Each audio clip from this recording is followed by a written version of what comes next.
Before you do anything else, stop for a moment and listen to me. Do not brush this aside. Do not tell yourself you will come back later. There is a reason those words caught your attention. Before it's too late, I have to tell you this. Those words are not standing in front of you by accident. They are not just a title. They are the reason I have interrupted your day. They are the reason your eyes stopped here. They are the reason your heart feels something it cannot quite explain. My child, there are moments in life that pass quietly, and then there are moments that carry the weight of a crossroads. This is one of those moments. I know you have been moving through your days carrying things you rarely talk about. I know about the questions you keep pushing to the side. I know about the exhaustion that follows you even when you try to rest. I know about the private battles, the hidden fears, the disappointments you never fully healed from, and the parts of your heart that still wonder if anything will ever truly change. You have asked for clarity more than once. You have looked for signs. You have waited for direction. You have tried to silence certain thoughts, yet they keep returning. You have tried to convince yourself that everything is fine, but deep inside, you know there are things that need your attention. You know there are places where you have drifted. You know there are choices you have delayed. You know there are wounds you have carried longer than you should have. That is why I need you to stay with me. Do not skip ahead. Do not leave after a few moments. Do not let distractions steal what I am trying to place in your hands today. What you are about to hear is not meant for the crowd. It is meant for you. I am speaking directly into the places nobody else can see. I am speaking to the parts of your life you have hidden beneath routines, responsibilities, and distractions. I am speaking because I love you too much to remain silent while something important hangs in the balance. If you leave now, you may miss the very answer you have been asking me for. You may walk away from the warning that was meant to protect you, the truth that was meant to free you, or the confirmation that was meant to give you courage for your next step. But if you stay, if you listen carefully and allow these words to reach deeper than your ears, you may finally understand why you have felt restless, why certain doors closed, why certain burdens have lingered, and why I brought you here today. I see you more clearly than you see yourself. I know where you have been. I know what has weighed on your spirit. I know what you have been postponing. And before more time slips away, before another opportunity passes unnoticed, before you convince yourself once again that you can deal with it later, there is something I need to tell you. So stay with me, my beloved child. Lean in. Quiet the noise around you. Open your heart completely. Because what comes next is not just another message. It may be the very thing I have been trying to tell you all along. My beloved child, you have been moving through your days carrying more than most people realize. And even when you smile, even when you answer messages, even when you show up and do what needs to be done, there is still a quiet place inside you that has been unsettled for a long time. You have tried to keep going without facing it. You have tried to call it stress, exhaustion, timing, pressure, or just a rough season. But I know you more deeply than that, and I know when your soul is tired in a way that sleep cannot fix. I know when your spirit has been asking for my presence while your habits keep pulling you in the opposite direction. I know when you are functioning on the outside while something fragile on the inside is asking to be seen, touched, and healed. That is why I am speaking to you now with a kind of urgency that may feel unusual, not because I want to overwhelm you, but because I love you too much to keep letting you pretend that everything is fine when you and I both know it is not. You have been telling yourself that you will deal with certain things later. You have said that when life slows down, you will pray more honestly. You have thought that when your mind is less crowded, you will return to me with more focus. You have imagined that when you feel stronger, you will finally let go of what has been quietly damaging your peace. But later has become one of the ways you have hidden from the truth. It hence become a gentle-sounding excuse that keeps your healing at a distance. And I say that to you tenderly, not to shame you, because I understand how you got here. You did not wake up one day and decide to become distant. You got tired. You got disappointed. You got hurt in places you did not know how to talk about. You carried burdens for longer than you should have. You learned how to survive with pain sitting quietly in the background. You learned how to keep going even when your heart felt numb. And over time, you started accepting conditions that were never meant to be normal for you. It is what I need you to see right now. Some of what you have been calling just life is actually a sign that your soul has been living too far from rest. Some of what you have been calling being realistic is actually your fear of hoping again. Some of what you have been calling I'm just busy is really a pattern of avoiding the places where I have been trying to meet you. I am not angry as I say this. I am close to you. I am speaking like a father who sees the child he loves getting weaker while still insisting they are fine. I am speaking because I know what happens when a heart keeps ignoring its own hunger. It starts settling for less than peace, and starts adapting to emptiness. It starts calling disconnection maturity and emotional numbness stability. And I do not want that for you. I did not create you to live in survival mode and call it strength. I did not create you to carry secret heaviness and keep performing as though that is the same thing as being whole. I am asking you to stop here, in this moment, because this is not about religion or appearances or saying the right things. This is about whether you are willing to let me tell you the truth before the distance grows so familiar that you stop noticing it. You still recognize my voice, and that matters more than you know.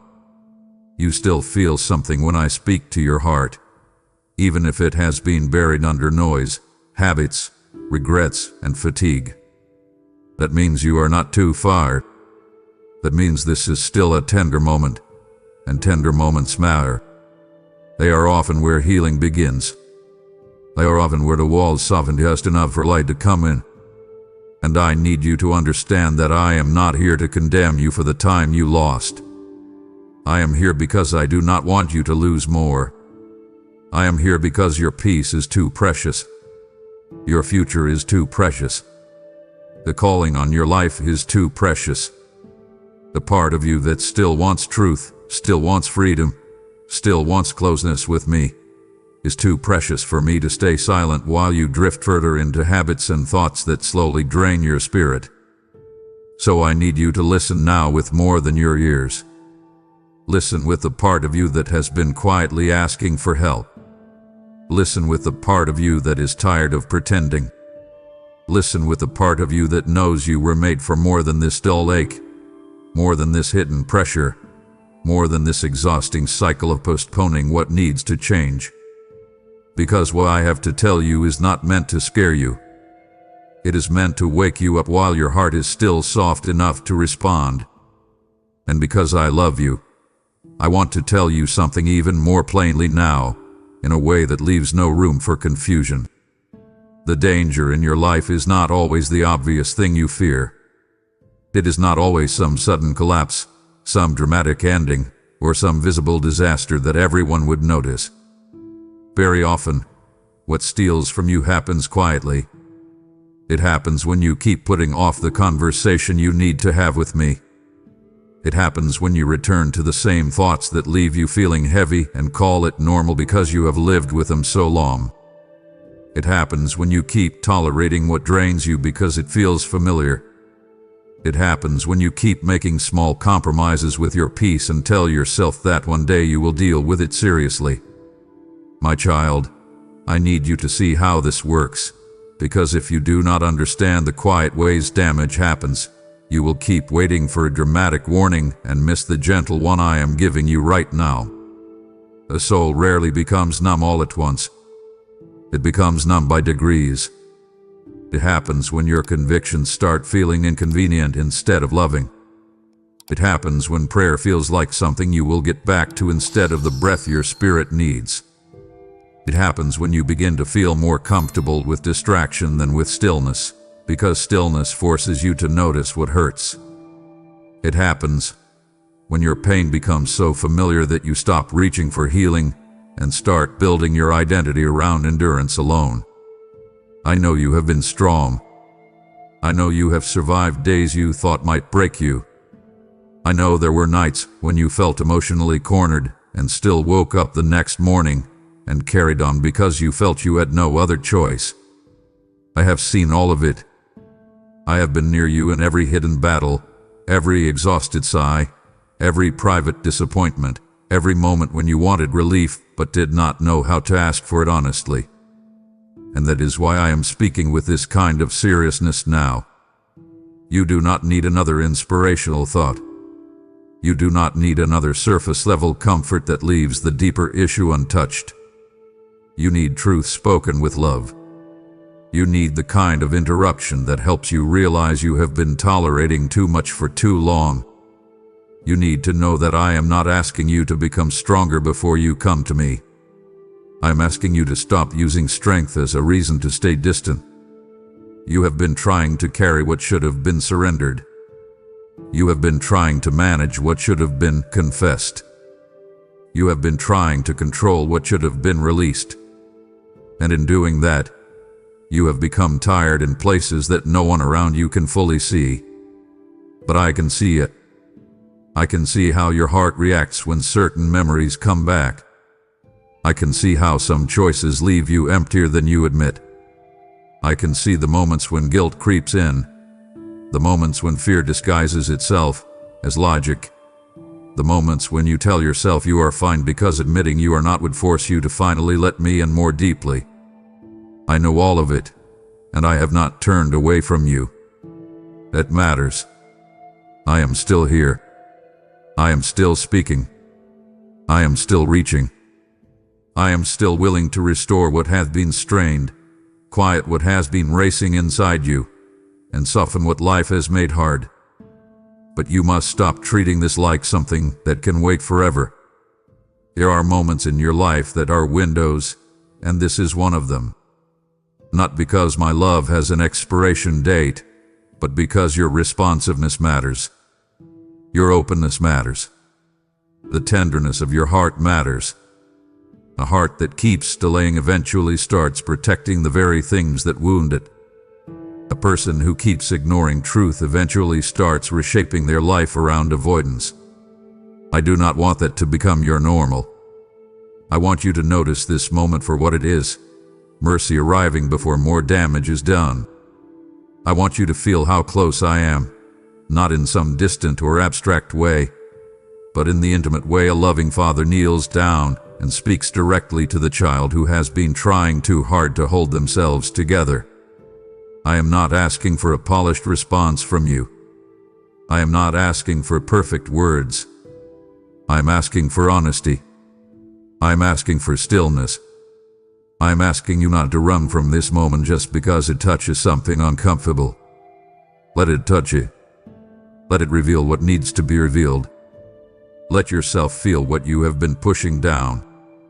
Let yourself admit where you are tired, where you are compromised, where you are afraid, where you have drifted, where you need me more than you have been willing to say. Because before anything changes around you, something needs to become honest within you. And that is why I had to tell you this now, before the distance grows, before the numbness deepens, before the habits harden, before the silence becomes something you mistake for peace. I am calling you now because I want you back in the place where your soul can breathe again. My beloved child, I want you to understand why you are here with me in this exact moment, because if you miss the meaning of this encounter, you may walk away thinking it was only a passing feeling when it was actually something far more personal. You have crossed paths with many voices, many distractions, many things that demanded your attention, and yet here you are, reading these words while something in your spirit feels unusually still, almost as if time itself has slowed down just enough for you to hear me more clearly. That is not random. Do not dismiss that. Receive it. Sit with it. Let it settle inside you. I know you have often wondered whether I still speak to you in ways you can recognize. I know you have had moments where you questioned if the nudges in your heart were truly from me or just your own thoughts trying to comfort you. But I need you to see this one plainly. This moment carries my fingerprints all over it. I have a way of reaching you when your soul has grown tired of pretending it is satisfied. I have a way of finding you when the noise around you has become so constant that only something sacred can cut through it. I have a way of arranging ordinary-looking moments that turn out to be holy intersections, where what seems small on the surface is actually heaven leaning close and asking for your attention before you lose yourself further in what has been draining you. You did not come here by accident. You did not simply stumble into a title, a sentence, or a thought that happened to fit your mood. I brought this to you because I know what has been happening beneath your routines. I know the places where you have been spiritually tired, emotionally guarded, mentally crowded, and quietly aching for something real. I know the way you have kept moving because life demanded it, while deeper parts of you have been asking questions you have been afraid to answer honestly. I know how often you have told yourself you are okay because you did not want to open the door to everything you would have to feel if you admitted the truth. But I also know that your heart has limits. I know the exact point where your soul begins to whisper, I cannot keep living this disconnected and call it normal. That whisper matters. Pay attention to it. Do not push it down. That is one of the places where I begin speaking most clearly, because when your usual defenses grow tired, truth can finally get through. And that is why I have interrupted you now. I have not come to accuse you. I have come to reach you before you get even more comfortable living around your pain instead of through your healing. I have come because I love you enough to be direct. I have come because your life is too valuable to be shaped by distraction, delay, and emotional exhaustion. I have come because some things in you are ready to change, even if you have not fully admitted it yet. You may have thought this was just another message among many, but deep down you can already feel the difference. There is a weight here. There is a tenderness here. There is a kind of quiet pressure that does not feel like fear, but it does feel important. That is because I am not merely giving you information. I am drawing near to you. I am speaking into the places where you have been uncertain, where you have been compromised, where you have been slowly learning how to live with less peace than I ever intended for you. And I need you to notice how personal this is. I am not speaking in general terms. I am speaking to you. I know your patterns. I know your defenses. I know the things you reach for when you want comfort but end up feeling emptier. I know the moments when you distract yourself because stillness would make you face what hurts. I know the areas where you are faithful and the areas where you have quietly drifted. None of that has made me turn away. It has made me come closer. That is the kind of love I have for you. It does not move away from your weakness. It moves toward it with truth, tenderness, and an open hand. So stop calling this coincidence. Stop reducing this to timing. Stop brushing off the stir in your heart as just emotion. Let yourself accept that I am reaching you right now because I know exactly what your soul needs and exactly when your heart is soft enough to hear it. That realization alone can change the way you respond. It can turn a passing moment into a turning point. It can turn a brief pause into a doorway. It can turn your guardedness into surrender if you will let it. So I am asking you gently, but clearly, you not stay on the surface with me here. Go deeper. Let this become personal. Let yourself admit that I know you. Let yourself admit that I have found you here on purpose. Let yourself admit that if I am speaking now, then there is something in you that cannot afford to remain untouched. And because I want this truth to settle into you more deeply, I need you to see how carefully I have been moving around your life long before this moment ever reached your eyes. You have looked back at certain days and called them random. You have called some delays frustrating, some disappointments unfair, some interruptions inconvenient, and some quiet moments forgettable. But I have been threading meaning through places you did not recognize at the time. I have been steering you, slowing you, protecting you, exposing you, and drawing you in ways you only partly understood. There were times when I let a door stay closed because if it had opened when you wanted it to, you would have walked through it carrying the wrong things in your heart.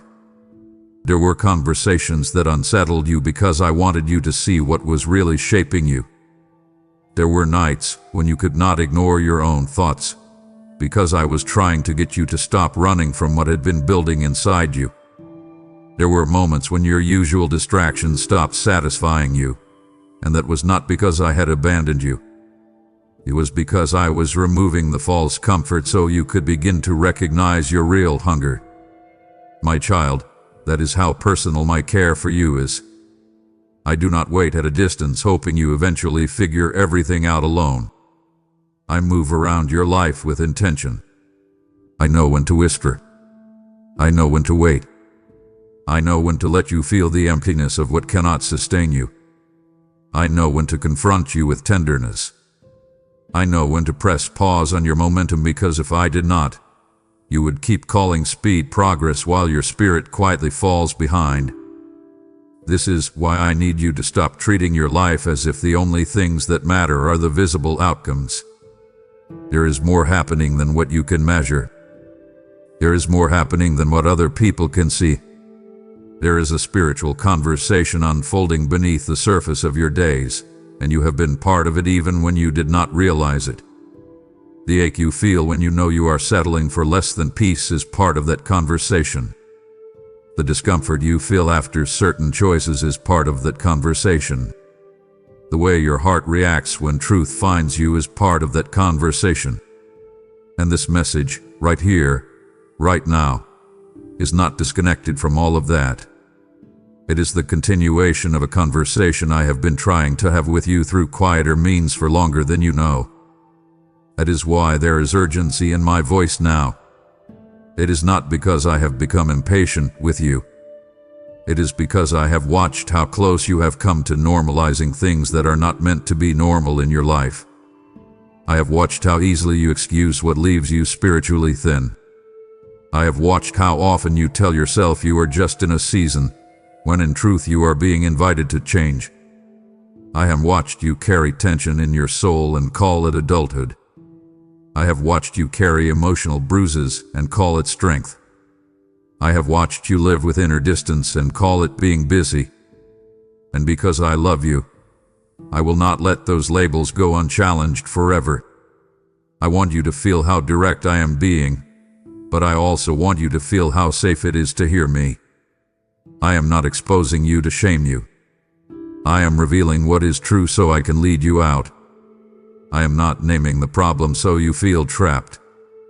I am naming it so you can stop pretending it does not exist. That is why this message reached you now. Not because you finally earned it. Not because you perfectly positioned yourself for it. It reached you because I chose this moment to come closer. It reached you because your heart is more ready than your mind has admitted. It reached you because there is a part of you that is tired of delay, tired of compromise, tired of shallow comfort, tired of acting like the distance does not matter. So do not waste this moment by analyzing it from afar. Respond to it. Lean in.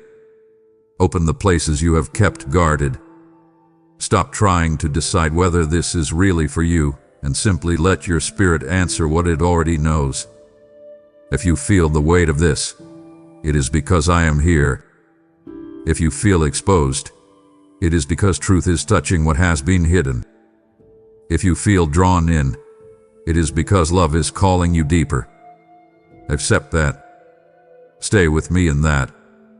Let it work on you. Let it soften you. Let it awaken you. Because when you finally stop resisting the idea that I know exactly how to find you, you will also realize I know exactly how to restore you. My child, now that you understand this moment is not sluchakatri or stayuri but a divine interruption, do not treat what I am doing here as small. What you are receiving is not only for you. It is a seed meant to become a harvest in many other hearts who are still wandering in noise, waiting for light. When you choose to support this message through super thanks, membership, or the PayPal link placed before you, you are placing oil in a lamp that must not go out. I tell you truly, the one who sows generously will also reap generously, and I am watching what you release in faith. This is your moment to partner with me, to turn a personal encounter into a river that reaches beyond you. If your heart feels moved, it is because I am inviting you directly. This is not pressure, it is purpose. What you give becomes bread in the wilderness for someone else's soul. So do not delay. Act now, and let your obedience carry my voice farther than you can see. My beloved child, I need to speak to you about the way you have been telling yourself that change will happen later, because this has become one of the most subtle and dangerous traps in your life. And if you do not recognize it for what it is, you will keep losing precious ground while convincing yourself you are simply being patient. There is a difference between waiting on me and postponing what I have already made clear. There is a difference between divine timing and delay that is fueled by fear, comfort, pride, or emotional exhaustion. And I need you to let me say this to you very honestly. You have spent too much time calling avoidance wisdom. You have spent too much time dressing up hesitation in spiritual language so it feels safer than it really is. You have told yourself that when you feel more ready, you will obey more fully. You have told yourself that when life gets quieter, you will come closer to me. You have told yourself that when the pressure eases, you will finally address what has been troubling your heart. But what if the pressure is part of what is revealing the truth? What if the discomfort you keep trying to escape is actually exposing the areas where you most need my presence? What if the better time you keep waiting for is not coming because the invitation was always meant for now? Sit with that. Let it challenge you. Do not defend yourself too quickly. I am not speaking to wound you. I am speaking because I want you free. I know how the human heart works when it is tired. I know how easily you can convince yourself that delay is harmless when the thing I am asking of you feels costly. You may not want to face the habit that keeps draining you. You may not want to release the relationship that keeps confusing your spirit. You may not want to admit how much fear hath been shaping your choices.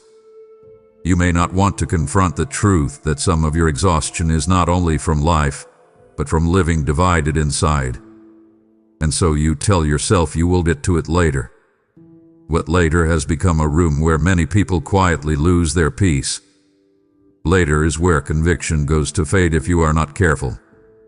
Later is where clarity can become compromise. Later is where you can feel the truth deeply one moment and then slowly bury it beneath routines, distractions, excuses, and emotional numbness. I need you to understand that because the enemy rarely needs to convince you to reject truth outright if he can simply convince you to postpone it until it loses its weight. That is how so many hearts drift. Not through dramatic rebellion, but through small delays repeated so often that distance begins to feel ordinary. That is why I am being so direct with you. I do not want you mistaking delay for harmlessness. I do not want you telling yourself you are still close to me while consistently refusing the very steps that would bring you closer. I do not want you thinking you are protecting yourself by waiting when in reality you are strengthening the grip of the very things that keep you stuck. My child, every time you delay an act of obedience that I have already placed clearly in front of you, something in you gets shaped. Either your heart becomes more responsive, or it becomes more resistant. Either you become more open, or you become more guarded. Either you become more honest, or you become more practiced at rationalizing what you know is not right.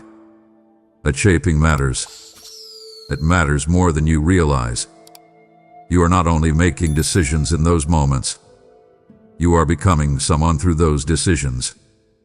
And that is why I need you to stop waiting for a version of yourself that magically feels brave enough, peaceful enough, disciplined enough, or spiritually polished enough to respond. The courage you need will often meet you in the act of obedience, not before it. The peace you crave will often arrive after surrender, not before it. The clarity you are begging for will often come once you stop negotiating with what I have already shown you. I know this may confront you, but let it also comfort you. You do not need to have everything figured out before you respond to me. You do not need to clean up every corner of your heart before you let me in more deeply. You do not need to wait until you feel spiritually strong to return. Come now. Decide now. Turn now. Speak now. Release now. The better time you keep waiting for is often the very moment you are in when my voice is still clear and your heart is still tender enough to answer. And let me take you deeper, because I want you to understand what prolonged delay actually does to your inner life if you keep letting it stay unchecked. At first, it feels small. It feels manageable. It feels like one more day, one more week, one more season before you truly deal with what I have been pressing on your heart. You tell yourself it is temporary. You tell yourself you are just overwhelmed. You tell yourself you are not saying no, only not yet. But over time, not yet begins to shape your spiritual reflexes. You start getting used to hearing conviction without responding to it. You start learning how to feel discomfort and then move on quickly enough that you do not have to sit with it. You start building emotional habits around avoidance. You start turning down the volume on the very inner signals meant to protect you. That is what I need you to be careful with, because when you do that long enough, you may still look functional, still appear responsible, still carry on with life, but something inside becomes less alive. Prayer becomes less natural. Truth feels less piercing. Stillness feels more uncomfortable. Honest surrender feels more threatening. You start preferring what numbs you over what heals you, because numbness asks less of you in the moment. But numbness always costs more in the end. It steals your sensitivity. It steals your peace. It steals your joy. It steals the freshness of your connection with me. And then one day you wake up wondering why you feel so far, when the distance was not created by one massive decision, but by 1,000 little moments where you kept saying later to the very thing that could have brought life back into your spirit. I do not want that for you. Hear the tenderness in my voice as I say it. I do not want you living in that kind of slow drift. I do not want you becoming someone who can hear truth and remain unmoved. I do not want you building a life around coping when I am offering restoration. I do not want you settling into patterns that make your soul smaller, quieter, more guarded, more cynical, and more tired than it was meant to be. That is why I am asking you now, not in theory but in practice. Stop postponing the conversation. Stop postponing the surrender. Stop postponing the release. If you already know what I have been asking you to walk away from, do not keep calling it confusion. If you already know where your heart has drifted, do not keep calling it a season. If you already know what needs to be confessed, what needs to be cut off, what needs to be healed, what needs to be brought into the light, then do not insult your own soul by pretending you still need more signs. You have enough light to take the next step. Take it. Do not wait for perfect conditions. Do not wait for emotional certainty. Do not wait for a dramatic moment. The holy thing to do is often much simpler than you think. It may be one honest prayer. It may be one difficult decision. It may be one act of obedience you have been avoiding. It may be one conversation with me where you stop performing and finally tell the truth. Start there. Start now. Invite me into the exact place you keep postponing. Open the door you keep standing in front of. Bring me the fear behind the delay. Bring me the comfort you do not want to lose. Bring me the wound you keep using as a reason not to move. I can handle it. I am not asking you to overcome it alone first. I am asking you to stop delaying the place where I can begin doing the work. My child, some windows in life are sacred because they are moments when your heart is soft. Your awareness is clear, and my voice is near in a way you can still recognize. Do not waste a window by telling yourself you will open it later. Open it now. Walk through it now. Let this be the moment you stop turning conviction into delay and start turning truth into action. My beloved child, I want you to come closer now, because before I speak to what must change, I need to speak to what you have been carrying in secret. I need you to stop running from the private places of your heart for just a little while and let me sit with you there. Do not rush. Do not brace yourself. Do not try to organize your emotions before you let me touch them. Just stay here with me and listen. I know more than you have told anyone. I know the thoughts you push down before they fully form. I know the ache that returns at strange hours, when the room is quiet, when the day is over, when the distractions fade and you are left with yourself. I know how often you have looked calm on the outside while inside you were carrying pressure that felt like a stone in your chest.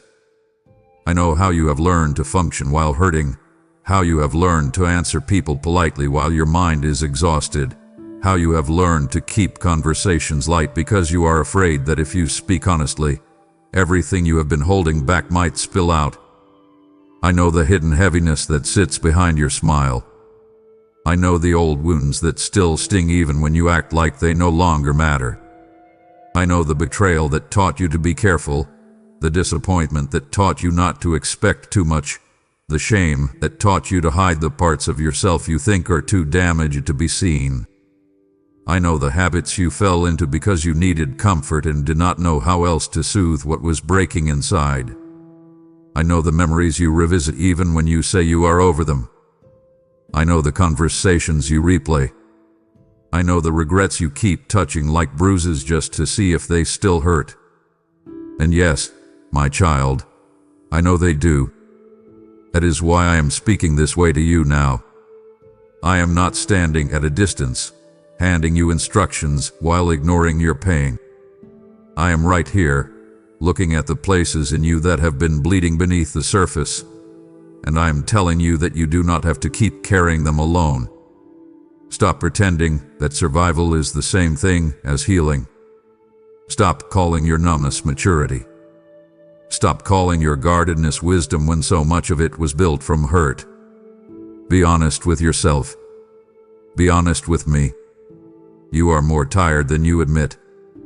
You are more wounded than you let others see. You are more emotionally burdened than your routines reveal. And that is not a judgment. That is an invitation. Let the truth open something in you. Let it soften the part of you that has been trying so hard to stay composed. Let it break the silent agreement you made with pain, the one where you decided you would just live around it instead of letting me lead you through it. I never asked you to become so skilled at hiding what hurts. I never asked you to make peace with being inwardly strained. I never asked you to become the kind of person who can comfort everyone else while privately starving for comfort. You were not made for that. You were made for closeness. You were made for truth. You were made for the kind of inner peace that does not require you to shut down parts of yourself just to get through the day. And I need you to hear me clearly now. The things you carry in secret do not become less real because you have learned how to function around them. They still shape you. They still influence your choices. They still affect the way you see yourself, the way you trust, the way you love, the way you receive correction, the way you react when life becomes uncertain. Hidden pain has a quiet voice, but it can steer life if it is never brought into the light. So come into the light with me. Bring me the fear you never named. Bring me the resentment you keep justifying. Bring me the loneliness you keep masking with busyness. Bring me the habits you reach for when you want relief. Bring me the ache you cover with productivity. Bring me the version of you that feels ashamed, exhausted, confused, or spiritually distant. I am not asking because I do not already know. I am asking because healing begins where honesty enters. Come as you are, not as you wish you were. Say here with me. Breathe. Open your hands. Stop clenching so tightly around what has already been hurting you for too long. And because I want this to go deeper than comfort, I need you to understand how these secret burdens have been affecting you in ways you may not have fully recognized. What you hide does not stay still. It moves quietly through your thoughts, your reactions, your expectations, and your choices. That is why I want you to pay attention now. Watch what rises in you when someone disappoints you. Watch how quickly you withdraw when something touches an old wound. Watch how certain memories can change the atmosphere inside you in a matter of seconds. Watch how some patterns keep repeating, not because you are weak or hopeless, but because pain that remains hidden keeps trying to protect itself, and in doing so, it often creates more pain. This is why I do not want you merely inspired right now. I want you awake. I want you discerning. I want you willing to look at your inner life with courage. I want you to notice what you have normalized. You have carried rejection so long that sometimes you expect distance even when love is being offered. You have carried disappointment so long that sometimes you prepare for loss before joy even arrives. You have carried guilt so long that sometimes you resist receiving peace because part of you still believes you should remain uneasy. You have carried fear so long that sometimes you call it wisdom when it is actually a chain around your heart. I say this with tenderness, but I say it plainly. Some of the things you call personality are actually bruises. Some of the things you call just how I am are really survival responses built in seasons where you felt unsafe, unseen, or spiritually dry. I am not exposing that to shame you. I am exposing it because I want you free. I want you to stop building your identity around what wounded you. I want you to stop protecting the pain as though it has earned a permanent place in your life. It has not. That heaviness is not your name. That fear is not your identity. That secret habit is not your home. That hidden sorrow is not the final chapter of your story. You are not just the person who got hurt. You are not just the person who had to endure. You are not just the one who keeps holding everything together while privately falling apart. You are mine, and because you are mine, I will not agree with the lie that the best you can do is survive with a smile while carrying a storm inside. So listen carefully and follow me here. Stop minimizing what hurts. Stop dismissing the signs. Stop telling yourself it is not that serious when your peace keeps leaking through the same cracks. Open the door. Name what is there. Speak to me honestly. If you are angry, say it. If you are ashamed, say it. If you are tired of fighting the same thing, say it. If you feel spiritually dry, say it. If you are afraid of what healing will require, say it. I would rather hear your honest weakness than your polished distance. I would rather meet you in the truth than watch you keep performing wellness while your soul is asking for rescue. And let me tell you something precious now. You do not need to be afraid of what comes up when you get honest with me. The tears you have been holding back will not scare me. The confusion you cannot explain will not push me away. The contradictions inside you do not disqualify you from my tenderness. I already know the full picture. I already know where the roots go. I already know what happened, what it cost you, and how it shaped the way you learned to move through the world. That is why I can lead you gently and truthfully at the same time. So come closer. Let me uncover without crushing you. Let me reveal without humiliating you. Let me touch the places you avoid. Let me speak into the rooms of your heart you have kept dim for too long. Do not rush to the next thing. Do not bury this under another task. Say, breathe, listen, receive. Let me be the first safe place where your inner world no longer has to hide. As you stay with me here, I want you to feel the shift that begins when you stop hiding and start allowing yourself to be known. It may feel uncomfortable at first because secrecy trains the heart to fear exposure, but exposure in my presence is not destruction. It is the beginning of relief. It is the moment the locked room finally gets air. It is the first crack where light enters the place you thought had to remain hidden forever. And I want you to understand that when I ask you to bring me what you carry in secret, I am not asking you to relive every wound for the sake of pain. I am asking you to stop letting those wounds live in darkness where they keep influencing you without being healed. There is a difference. You do not need to become trapped in endless self-analysis. You do not need to turn your pain into your identity. You do not need to spend all your time dissecting what broke you. What I am asking is simpler and deeper at the same time. I am asking you to stop denying what is there. I am asking you to stop pretending you can outwork, outwait, or outdistract what needs my touch. I am asking you to let me into the places you have tried to manage alone. Invite me in now, not later. Now, sit in the quiet and let me show you what has been pressing on your heart. Let me help you separate truth from trauma, wisdom from fear, discernment from self-protection, and peace from numbness.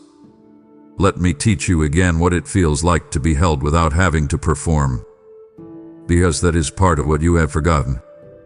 You have spent so much time being useful, responsible, resilient, and composed that you have almost forgotten what it feels like to simply be love in your weakness. But that is what I am offering you here. Not a harsh inspection, not a cold diagnosis, a holy invitation, a father's hand, a place where your inner life can exhale. So do not leave this moment carrying the same weight in the same way. Lay something down, name something, surrender something. If there is a person you still have not forgiven, bring that before me. If there is a memory that still controls your reactions, bring it before me.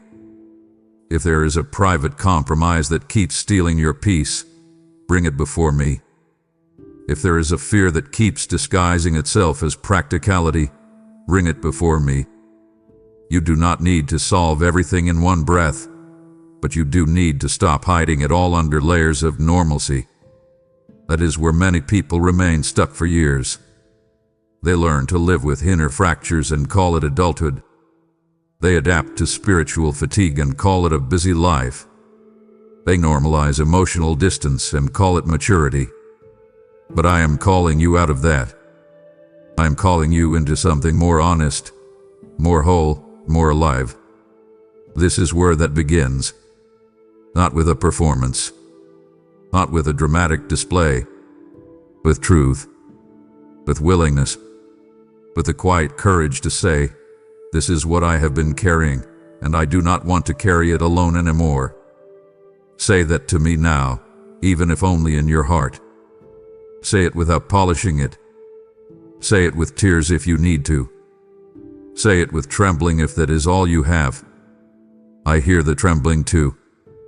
I hear what your words cannot fully express. And as you bring it to me, understand this. What you surrender in truth, I can begin to heal in depth. What you keep hidden, you keep heavy. What you place in my hands, I can begin to restore. So do not turn away now. Stay in this sacred place. Let me continue. Let me work. Let me love you more deeply than the secret burdens ever convinced you was possible. My child, as you lay down what you have carried in secret, understand this. Healing that is received must also become light that is shared. There are others hiding in the same shadows you just stepped out of, waiting for a voice that feels like mine to reach them. When you support this mission through super thanks, membership, or the PayPal link in the description, you are sowing into freedom, not just yours, but theirs. I have said, freely you have received, freely give, and this is how my healing multiplies across hearts. Your offering becomes a stream that carries truth into dry places, a flame that warms those still trembling in the dark. You feel the pull to help. That is me, inviting you to take part in something eternal. Do not close your hand now that your heart hath been opened.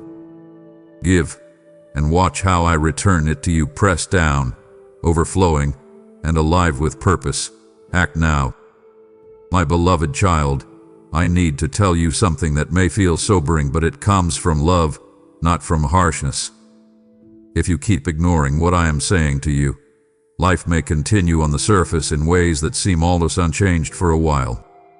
You may still wake up, answer people, go to work, laugh in the right places, carry responsibilities, and appear stable enough that no one around you notices what is slowly happening inside. That is part of what makes this so dangerous. The most serious losses in your life do not always arrive like thunder. They often arrive like fog. They settle gradually. They blur your vision little by little. They make it harder to tell how far you have drifted until one day you realize that what once felt clear now feels distant. What once moved you now barely touches you. And what once brought peace now feels unfamiliar. That is why I am speaking to you before the drift deepens. I do not want you measuring danger only by outward collapse. I want you to recognize the quiet erosion of the inner life. Because if you keep brushing off the convictions I am giving you, if you keep telling yourself you will deal with the deeper issues later, if you keep returning to what empties you while pretending it is harmless, then something in you will slowly begin to harden. Your spirit will become less responsive. Your sensitivity to truth will grow dull. The discomfort you feel now when you are out of alignment with me may become easier to ignore, and that is not freedom. That is a warning sign. Do not confuse numbness with peace. Do not mistake silence for health. Do not assume that because the consequences are not immediate, they are not real. You know how a small leak can damage a whole house if it is left untreated. You know how rust can eat away at something strong if it keeps spreading in hidden places. You know how a single neglected wound can become infected if it is never clean. In the same way, the parts of your life you keep excusing, postponing, or protecting can slowly shape you into someone more tired, more cynical, more divided, and less alive than you were meant to be. I say that because I want you awake, not afraid. I want you to see clearly. I want you to stop romanticizing your resilience while quietly losing your tenderness. I want you to stop admiring your ability to cope while your soul is becoming less responsive to my voice. There is a cost to long-term resistance. There is a cost to living in delay. There is a cost to hearing truth and repeatedly pushing it aside. That cost is often paid in peace, clarity, intimacy, joy, and spiritual strength. And because those losses happen slowly, people often do not notice until they are carrying a heaviness they cannot explain. They wonder why prayer feels dry. They wonder why worship feels distant. They wonder why joy feels forced. They wonder why the things that once nourished them no longer feel alive. They assume I moved away, but so often the deeper truth is that their own repeated resistance trained their heart to stay guarded. I do not want that to become your story. That is why I am speaking now while your heart still feels this. That is why I am asking you to take this seriously. Not because I want to pressure you, but because I refuse to watch you slowly adapt to a kind of inner emptiness that I never intended for you. So listen carefully. Stop and examine your life. Look at the places where your peace keeps leaking. Look at the habits that leave you feeling hollow. Look at the compromises you keep excusing. Look at the emotional patterns that keep repeating. Look at the way you sometimes avoid stillness because you are afraid of what it will reveal. Those are not small things. Those are signals. Those are mercy. Those are the gentle alarms of a loving God refusing to let you quietly settle into less than a life I have called you to. Respond to them. Do not mute them. Do not numb them. Do not scroll past them in your spirit. Let them lead you back before the drift becomes deeper and the distance begins to feel ordinary. And let me tell you with even greater tenderness what that slow hardening can do if it remains unchallenged, because I want you to understand the seriousness without losing sight of my love. When a heart keeps ignoring truth, it does not usually become cold overnight. It becomes crowded first. It fills with noise, busyness, distractions, low-level anxieties, emotional habits, and familiar compromises that make it harder to hear what once felt clear. Then the heart becomes defensive. It starts protecting what should have been surrendered. It starts explaining away what should have been confronted. It starts calling patterns personality, wounds wisdom, and distance normal life. That is how spiritual erosion happens. It is subtle. It is quiet. It is cumulative. And because it is gradual, it can feel strangely manageable until the day you realize you are no longer living with freshness, only with maintenance. You are no longer pursuing peace, only trying to manage tension. You are no longer walking in freedom, only negotiating with the chains. You are no longer being honest with me, only giving me the parts that do not threaten your comfort. My child, do not let that become your rhythm. Do not let that become your atmosphere.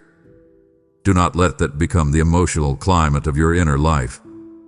If you do, even blessings can feel heavy because your heart will not know how to receive them freely. Even love can feel suspicious because old wounds will keep filtering it. Even open doors can feel threatening because fear has been given too much authority. And then the enemy will try to convince you that this is just who you are now. He will tell you that you are simply more guarded, more tired, more realistic, more detached. But I tell you the truth, that is not maturity. That is the residue of unresolved distance. And I am confronting it now because I do not want you losing years to a version of yourself that was built around coping instead of healing. Think of what happens when a lamp is left untrimmed and the flame grows weak. The light is still there, but it no longer fills the room the way it should. Think of what happens when a garden is left unattended. Weeds do not ask permission. They simply grow in the silence and steal what was meant for fruit. Think of what happens when a road is left unrepaired. Small cracks widen until travel becomes difficult. In the same way, the inner life requires attention. The soul requires honesty. Your spirit requires response. That is why I am not simply comforting you here. I am calling you to action. Stop minimizing. Stop postponing. Stop pretending that what is slowly draining you is harmless because it has become familiar. What needs cutting off. Step away from what keeps stilling your peace. Bring into the light what has been living in the dark. Speak to me honestly. Make the call. End the pattern. Delete the thing. Walk away from the compromise. Sit in the stillness you keep avoiding. Open the wound to the healer instead of letting it keep poisoning the rest of your life in secret. These are not abstract spiritual ideas. These are real invitations. These are holy commands wrapped in love. And if you obey, if you respond, if you let this moment become more than emotion, then what could have become a long season of erosion can instead become the turning point where your soul begins to breathe again. That is what I want for you. Not fear, but awakening. Not condemnation, but course correction. Not panic, but holy honesty. I am speaking strongly because what is at stake is precious. Your peace is precious. Your clarity is precious. Your tenderness is precious. Your future is precious. Do not keep gambling those things on the false comfort of delay. Come back now while your heart still feels the pull. Come back while conviction still stirs you. Come back before the quiet hardening grows roots you never meant to plant. And because I love you enough to be completely clear, let me say one more thing before we move forward. Ignoring this does not only affect you in private. It affects how you love, how you listen, how you discern, how you trust, how you carry responsibility, how you respond to the people around you, and how you walk into the future I have been preparing. Inner distance always leaks outward eventually. It may show up in impatience you cannot explain. It may show up in cynicism that feels reasonable but is really unresolved pain speaking through you. It may show up in shallow connections because vulnerability feels too risky. It may show up in impulsive decisions because you are craving relief more than wisdom. It may show up in spiritual confusion because you have become so used to noise that clarity feels foreign. That is why this matters now. That is why I keep drawing you back to this point. I am not only trying to spare you from feeling empty. I am trying to protect the whole landscape of your life.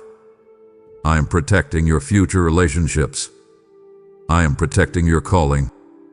I am protecting your ability to hear me clearly. I am protecting the softness in you that the world keeps trying to harden. I am protecting the part of you that still longs for truth, still longs for holiness, still longs for rest that is real and not manufactured. So do not walk away from this as if it was merely emotional. Let it become practical. Let it become immediate. Choose one thing right now that you will stop tolerating. Choose one pattern you will no longer excuse. Choose one place where you will become honest with me today. Make it concrete. Make it real. Do not promise yourself a vague future response. Decide. Act. Pray. Surrender. Invite me in with specifics. My child, there is mercy in being warned before greater damage is done. There is love in being interrupted before a slow drift becomes a deep wilderness. There is grace in being confronted before numbness becomes your normal. That is what this is. Grace that refuses to flatter you. Mercy that refuses to leave you comfortable in what is quietly stealing from you. Love that is gentle enough to hold you and strong enough to tell you the truth. So receive both. Receive the comfort and the correction. Receive the tenderness and the instruction. Receive the invitation and the urgency. Then do not just admire the moment. Respond to it. Let this be the place where you stop making peace with what hath been weakening your spirit. Let this be the place where you say, no more. I will not keep ignoring what I know. I will not keep calling distance normal. I will not keep feeding what empties me. Say it with honesty. Say it with trembling if you need to. Say it while your heart is still open. And then let me meet you there, because the moment you stop ignoring the truth is often the exact moment the healing begins to move. My beloved child, I need you to hear the difference between urgency and rejection, because if you misunderstand my tone, you may shrink back from the very love that is trying to bring you home. When I speak firmly to you like this, it is not because I am pushing you away. It is because I refuse to let you keep slipping into places that are hurting you while pretending I do not see it. I am not standing over you with cold disappointment. I am standing beside you with open hands, speaking with the kind of seriousness that love uses when something precious is at risk. And you are precious. Your peace is precious. Your calling is precious. Your tenderness is precious. The quiet places inside you that still want truth, still long for rest, still ache for my presence, those places are precious to me. So when you feel the weight of my words, do not confuse that weight with anger. It is care. It is protective love. It is the kind of love that will not flatter you while something important is slipping through your fingers. You have lived long enough around voices that either condemned you without helping you or comforted you without telling you the truth. But I do neither in the shallow way the world often does. I will comfort you honestly. I will correct you tenderly. I will call you higher without humiliating you. I will tell you when something is dangerous. Not because I enjoy exposing your weakness, but because I know what that weakness is costing you when it remains hidden and unchallenged. So come closer instead of pulling back. Do not hear my urgency and assume I am tired of you. Hear my urgency and realize I am fighting for you.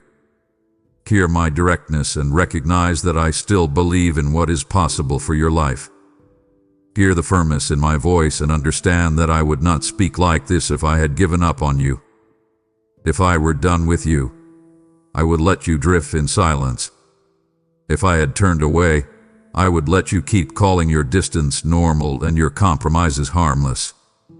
But I have not done that. I am here. I am still reaching. I am still interrupting the patterns that have been numbing you. I am still pressing on the places where you have grown comfortable with less than peace. That alone should tell you something beautiful. You are still being pursued. Let that truth land in you. Let it warm the part of you that feels ashamed. Let it calm the part of you that assumes correction means rejection. It does not. Correction from me is often one of the clearest forms of love you will ever receive. A father who sees danger and says nothing is not loving. A father who watches the child he cherishes walk toward the edge and stays quiet is not kind. And I will not be that kind of father to you. I will call out when I see you moving toward what can wound your spirit. I will confront the lies you have made agreements with. I will disturb the false peace you built around avoidance. I will expose what you have been normalizing if it means rescuing your heart from slow destruction. But I do all of that while staying close. I do all of that without withdrawing my love. I do all of that while still holding out mercy. So do not run from this moment. Stay in it. Let yourself be loved strongly. Let yourself be corrected safely. Let yourself receive both comfort and truth at the same time. You do not have to choose between tenderness and instruction with me. I am both. I know where you are weak, and I do not despise you for it. I know where you are conflicted, and I do not abandon you for it. I know where you have drifted, and I do not cross your name out because of it. I call you back because you are still mine. I speak into the fog because I still want you clear. I raise my voice over the noise because I still want your heart alive. So stop assuming that the weight you feel means you are in danger of losing me. The real danger was in continuing down the same road without waking up. This moment is not evidence that I am far. It is evidence that I am near. This urgency is not the sound of rejection. It is the sound of rescue. Receive it that way. Open your heart that way. Do not brace against me. Lean into me. Come nearer. Sit down in my presence. Breathe.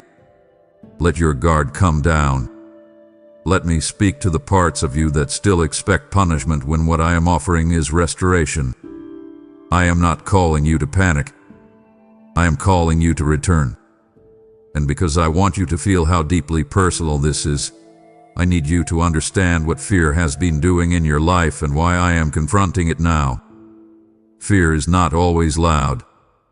It does not always look dramatic. Sometimes it sounds reasonable. Sometimes it speaks in careful phrases and presents itself as wisdom.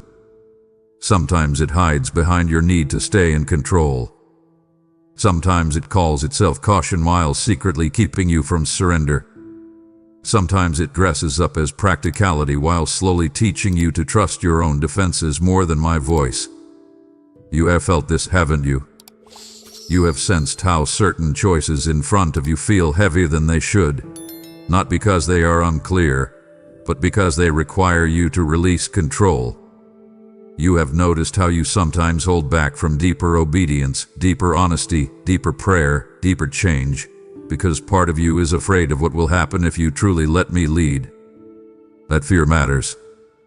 Bring it into the light. Do not hide it behind spiritual language. Do not pretend it is only timing when so much of it is about trust. I am not saying that to shame you. I am saying it because once you name fear honestly, it begins losing the authority it gained through secrecy. That is why I want you to be brave right now. Not loud, not dramatic. Brave.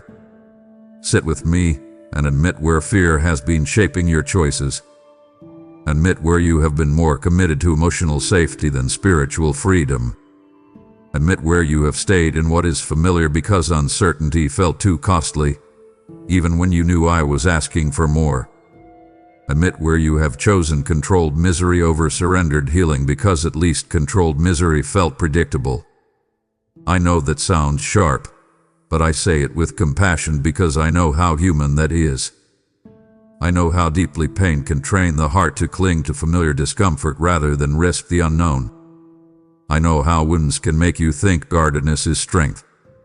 I know how disappointment can make you believe that staying half open is safer than fully trusting me again. But listen to me carefully. The place you are trying to protect may be the very place that is keeping you trapped. The walls that once helped you survive may now be keeping you from receiving what you have been praying for. The caution that once made sense may now be standing in the doorway of your healing. So I'm inviting you to something holy here. Let me retrain your heart. Let me teach you again what safety feels like in my presence. Let me show you that surrender is not the same as vulnerability before those who wounded you. Let me show you that yielding to me is not losing yourself, but finding the version of yourself that fear has been smothering. Come out from behind the walls. Step forward. Do not wait until you feel no fear. That is not how trust works. Trust often begins while fear is still speaking, but you choose to obey my voice instead. That is why I keep telling you to come closer.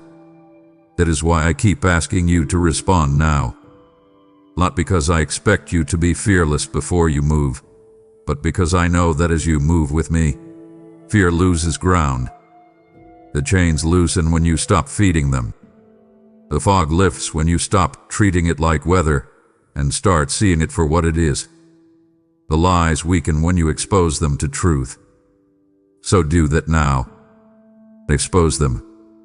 If fear hath been telling you that I will shame you if you come close, reject that lie. If fear hath been telling you that change will cost you too much, challenge that lie. If fear hath been telling you that you are too inconsistent, too compromised, too late, too tired, too complicated for me to restore, reject that lie too. Those voices do not come from my heart. My voice may be firm, but it never strips you of dignity.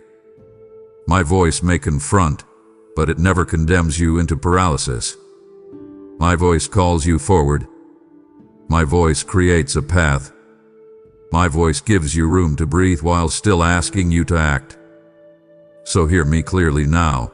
Do not retreat. Do not close up. Do not interpret conviction as abandonment.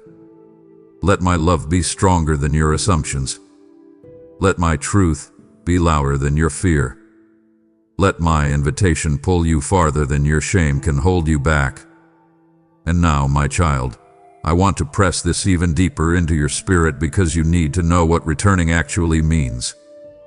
Returning is not performing for me until you feel acceptable. Returning is not trying to build a perfect version of yourself and then presenting that version to me for approval. Returning is not a polished speech, a dramatic emotional moment, or a spiritual performance meant to impress heaven. Returning is much simpler, much more honest, and much more powerful than that. Returning is when you stop running.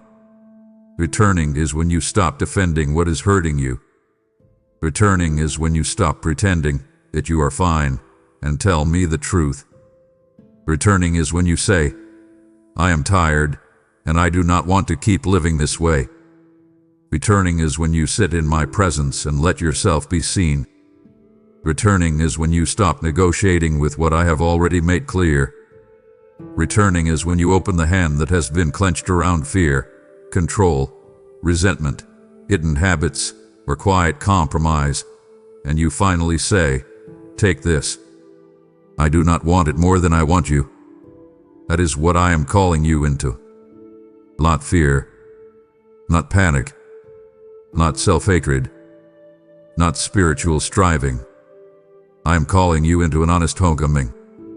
I am calling you into the relief that comes when you no longer have to maintain the exhausting image of being okay. I am calling you into the peace that begins when your heart stops hiding. I am calling you into the kind of closeness where you can feel my correction and still feel safe at the same time. That matters, because many people know how to feel convicted but do not know how to feel held. Many people know how to hear warning but do not know how to hear welcome. I want you to hear both. I want you to know that the same voice telling you not to stay in what is draining you is the same voice saying, come sit beside me. Let me carry what you keep trying to carry alone. So do not leave this moment merely sobered. Leave it invited. Leave it awakened. Leave it with a decision forming inside you. Do not keep analyzing whether you are ready. Step closer. Open your mouth and speak honestly. If all you can say is I need you, start there. If all you can say is I am afraid, but I want to come back, say that. If all you can say is help me stop resisting, that is enough to begin. I hear the broken prayers too. I hear the tired prayers. I hear the confused prayers. I hear the prayers that come out in fragments because your heart has been carrying too much. Do not wait for a perfect sentence. Do not wait for a dramatic moment. Respond in truth. Let this be the place where fear stops making your decisions. Let this be the place where my love becomes more believable to you than the lies you have been carrying. Let this be the place where you stop reading my urgency as rejection and start receiving it as the rescue it truly is. Stay with me. Let me lead. Let me hold you and correct you. Let me welcome you and confront what is harming you. Let me love you in the strong, steady, fatherly way your soul has been aching for. I am not calling you to fear. I am calling you back. Come now. My child, you now see that my urgency is not rejection but rescue, and this rescue must reach beyond you.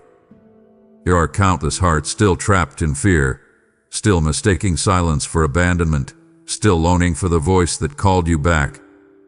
When you give through super thanks, membership, or the PayPal link in the description, you step into my work as a co-laborer, helping my call echo where it has not yet been heard.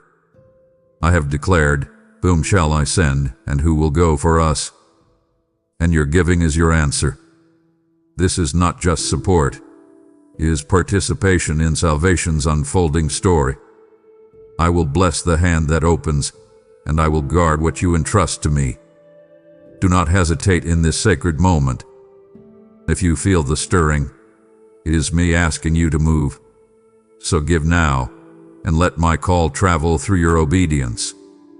My beloved child, now that I have brought you this far, I need to tell you what I am truly asking from you, because if you misunderstand surrender, you will keep turning it into something complicated, intimidating, or distant while I am actually inviting you into something deeply personal and immediate. I am not asking you for a performance. I am not asking you to impress me with polished language, religious effort, or emotional intensity that looks spiritual on the outside, but still keeps your real heart hidden. I am not asking you to clean yourself up first, become more disciplined first, feel more holy first, where some manufacture the perfect version of yourself before you step closer to me. That is not surrender. That is self-management dressed in spiritual clothing. And I need you to let that go. I do not need a curated version of you. I do not need the voice you use when you are trying to sound strong. I do not need the explanations you use to protect your image. I do not need the filtered truth. I want the real thing. I want the part of you that is tired of fighting the same battles. I want the part of you that is embarrassed by how often you return to the same places. I want the part of you that still feels the sting of what happened years ago even though you tell everyone you are over it.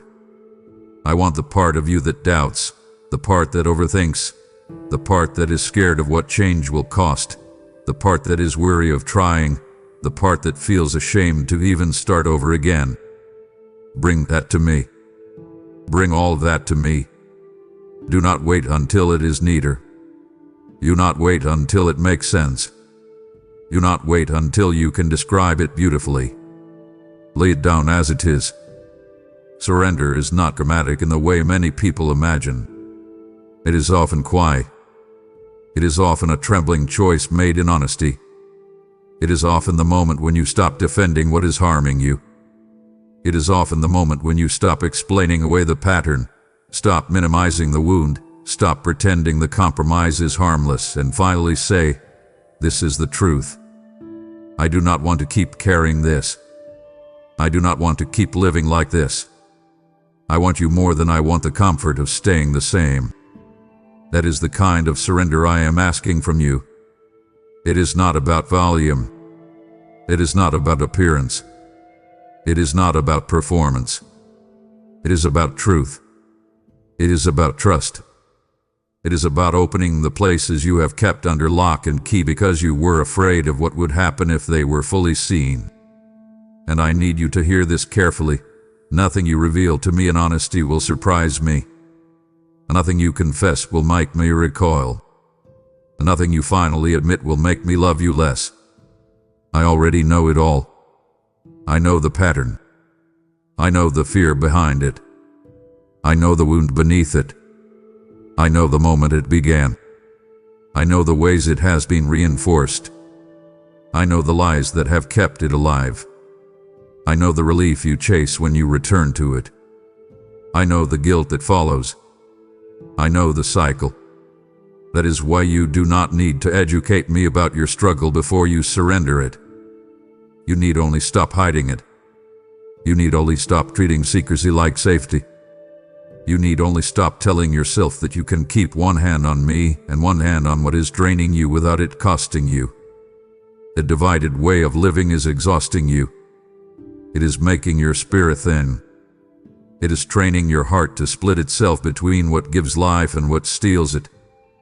And because I love you, I am asking for wholeness. I am asking for a full yes. I am asking you to stop negotiating with what I have already shown you. I am asking you to stop treating partial surrender like obedience. If you know what keeps pulling you away from peace, bring it to me fully. If you know what you keep returning to when you feel lonely, anxious, ashamed, or overwhelmed, bring it to me fully. If you know what conversation, relationship, habit, fantasy, resentment, or hidden compromise keeps weakening your clarity, bring it to me fully. Not in theory. Not eventually. Now. This is the invitation. This is the moment. Do not turn surrender into a Sunday concept. Make it real. Make it honest. Make it specific. Sit with me and tell the truth without editing yourself. And because I want your surrender to become practical, not abstract, let me show you what honest surrender often looks like in real life. It may look like you finally naming the thing you keep avoiding. It may look like you saying, "This relationship is confusing my spirit, and I know it." It may look like you admitting, "This habit gives me temporary comfort but leaves me emptier every time." It may look like you saying, "I keep pretending this anger is justified, but it is poisoning me." It may look like you confessing, "I have been more committed to control than to trust." It may look like you admitting, "I am tired of performing strength while secretly feeling fragile." That is the kind of honesty I want from you. I do not need vague promises. I want real surrender. I want you to stop circling the truth and step into it. I want you to stop saying, "Someday I'll deal with this," and instead say, "Today I bring this to you." There is power in that kind of specificity because it breaks the spell of denial. It cuts through the fog. It pulls hidden things into the light where they lose the false authority they gained in secrecy. That is why I want you to act. Write it down if you need to. Speak it aloud if you need to. Pray it in tears if that is what comes. But do not keep it general. Do not keep it soft enough that you can walk away unchanged. Let this be real. If there is a number you need to block, block it. If there is a pattern you need to interrupt, interrupt it. If there is a place you keep returning to that leaves your spirit compromised, stop going there. If there is content that keeps feeding your inner unrest, remove it. If there is an apology you need to make it. If there is a boundary you need to set it. If there is a secret you need to bring into safe light, bring it. This is where surrender becomes visible. This is where love becomes action. This is where the yes in your heart becomes a step in your life. And do not tell yourself that because the step feels small, it does not matter. Small steps taken in truth can break open years of delay. A single honest act can become the hinge on which an entire season turns. One confession can bring air into a room that has been suffocating for years. One boundary can stop the bleeding. One moment of obedience can expose how much power fear has been pretending to have. That is why I am asking you to move, not just feel. Feeling matters, but feeling without response often becomes another form of delay. Let this moment carry weight in your choices. Let it shape what you do next. Let it cost you something if it needs to. Some forms of surrender will feel like loss at first because you are releasing what became familiar. But do not be deceived by that first sensation. What feels like loss in the moment may actually be the beginning of relief. What feels like an empty hand may actually be a hand I can finally fill. What feels like a painful cut may actually be surgery that saves the rest of the body. Trust me there. Stay with me there. Do not run back to what I am asking you to release just because the first few moments of surrender feel exposed. Exposure is not your enemy when it happens in my presence. Exposure in my presence is how healing starts. And now, my child, I want you to know something tender and important about surrender, because if you miss this, you may become discouraged too quickly. Honest surrender does not always mean you will feel instantly powerful the moment you do it. Sometimes surrender feels like weakness before it feels like freedom. Sometimes it feels like shaking hands, tears you did not expect, silence you do not know how to fill, or a strange emptiness where an old habit used to live. Do not be alarmed by that. Stay with me through it. Let the process breathe. Let your heart adjust. Let your soul relearn what it feels like to lean on me instead of the old coping mechanism, the old attachment, the old resentment, the old pattern of self-protection. That relearning takes tenderness. It takes intention. It takes time lived differently. But it begins with one thing: your honest yes. And that yes matters more than you know. Heaven moves toward honesty. Grace rushes toward sincerity. I can work with the heart that says, I do not know how to do this perfectly, but I do not want to stay where I am. That heart is open. That heart is teachable.